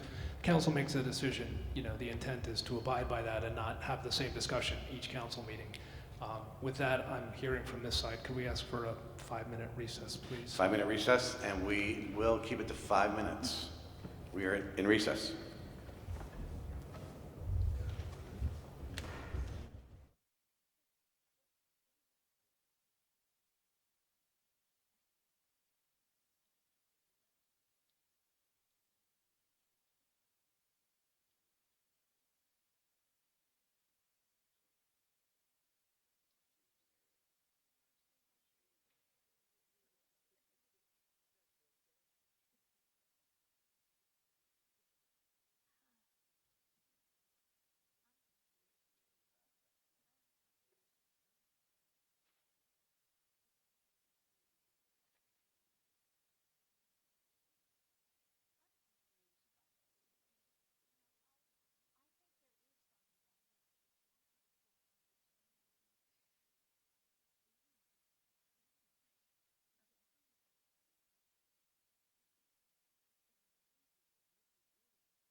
We are back. Councilors, please take their seats. Councilor Mason, I would like to recognize you. Thank you, President Wright. Based on what we've just discussed, I'd like to withdraw my point of order at this time. Councilor Mason is withdrawing his point of order. I would now like to recognize Councilor Pine for a motion. Yes, Mr. President, as a co-sponsor of the resolution, would like to move to refer the resolution to the special committee that was created by council action at the last meeting, and not just refer it, but to request that that special committee specifically address and review with the department the data and essentially report back to the council when the committee comes back with their report in November. Thank you, Councilor Pine. There's a second by Councilor Jang. Seconded by Councilor Jang. Discussion on the motion? Hearing none, will the clerk please? Councilor Polino. I would argue against referring it to the special committee. I think that the point of this resolution was to provide a fast-track response to further supporting the community outside of the special committee. That's the reason why I wrote the resolution, although I understand the considerations here. So I'd just like to be heard on my reasons for not supporting that. And my point is that this issue is very important. This issue shouldn't be prejudiced by a special committee's involvement. This committee, as of right now, exists on paper only. The applications are still up for public input and application process. We should not outsource this responsibility. We just allocated a significant amount of money creating equivalent type positions in the budgetary item that we just discussed. I see this issue as not very different. Again, I reference that the special committee's tasks do not include mental health and substance abuse. And in this serious allocation of money, the council should do it as we are the elected officials. Further, it was my intent in crafting this response for it to be effected by the end of the year. And I have concerns that if it goes to the special committee, that won't happen. I see this resolution no different than one when we added staff to the water department. I simplified it to make it as clear as possible for the council's discussion. Thank you. Thank you, Councilor Polino. Are we ready for the vote? Clerk shall call the roll. Councilor Bushor? Yes. Councilor Hanson? No. Councilor Jang? Yes. Councilor Paulino? No. Councilor Freeman? Yes. Councilor Mason? Yes. Councilor Paul? Yes. Councilor Pine? Yes. Councilor Roof? Yes. Councilor Shannon? Yes. Councilor Tracy? Yes. City Council President Wright? Yes. 10 ayes, 2 nays. By a vote to 10 to 2, that resolution has been referred to the special committee that is looking into all these police issues. That moves us to item 5.14, the final item on our agenda tonight. That was item 4.39 on the consent agenda. Councilor Busher. Yes, I'm going to move to approve and authorize the mayor to execute the letter of agreement with UVM resolving both the water billing issues and establishing an annual omnibus payment beginning July 1st, 2019, subject to final review by the city attorney and chief administrative officer. Moved by Councilor Busher, seconded by Councilor Jang. Discussion. Councilor Hanson. Thank you, Councilor Wright. I had asked to move this to deliberative just in an effort to make sure that this item was as public as possible and to respond to a constituent who wanted to hear more about this issue. So I was hoping to just get a brief overview. I know there's not a lot of folks left here in public, but at least for the live stream and for the video, it would be helpful to just get a brief overview of this. Mr. Mayor, who's going to speak for the administration? City Attorney Blackwood. Thank you. So this matter is a combination of two things. One is a water billing issue that the Department of Public Works has been working on for a significant period of time, where after doing a lot of work, hiring a consultant and having an auditor come in and assist in doing a review, they've found a number of problems with water meters The water department has done part of the review. They're working on a phase 2 of this review. So they started with the largest meters that have the biggest financial impact, and we are bringing to you here a resolution with UVM related to that water billing, and that's the primary issue here. The second piece of this agreement is what was a UVM fee for services agreement is now being called an omnibus payment that UVM pays to the city in lieu of taxes because it is a non-taxable entity primarily, and this allows it to contribute to city infrastructure and I don't mean infrastructure, I mean city operations, operational underpinnings that it benefits from. So that's the summary of this. Thank you, City Attorney Blackwood. Councilor Shannon. I just wanted to make a point that City Attorney Blackwood did not make, which is that this water billing problem started approximately 20 years ago, and that I'm very glad that it was discovered in recent years, and it's been several years we've been working on correcting this and coming to an agreement with UVM on how to, and others on how to correct this, and thank the DPW staff for all of their work on this. Thank you, Councilor Shannon. Councilor Busher. Yes, just one comment that was made at the Board of Finance by DPW staff. They said that if any resident was concerned, I mean, some people have investment properties, and they were wondering whether or not they would be impacted, whether they were overcharged or undercharged. DPW said to please reach out to them, and they could certainly address that with them. They are working through some of the other meters now, and I can't remember when they thought they might be finished with that. Did you state that in your communication? No, I don't think so, because they're only on phase 2, and there may be future phases beyond that. Okay. But anyways, I just want anyone watching, if you have questions, to please reach out to DPW, and they'll be happy to answer them. Thank you. Thank you, Councilor Busher. Further discussion? Hearing none. All those in favor, please say aye. Aye. Any opposed? That passes unanimously, and I need a motion to adjourn. So moved. Moved by Councilor Roof, seconded by Councilor Hanson. All those in favor of adjournment, please say aye. Aye. Any opposed? We are adjourned. Good night.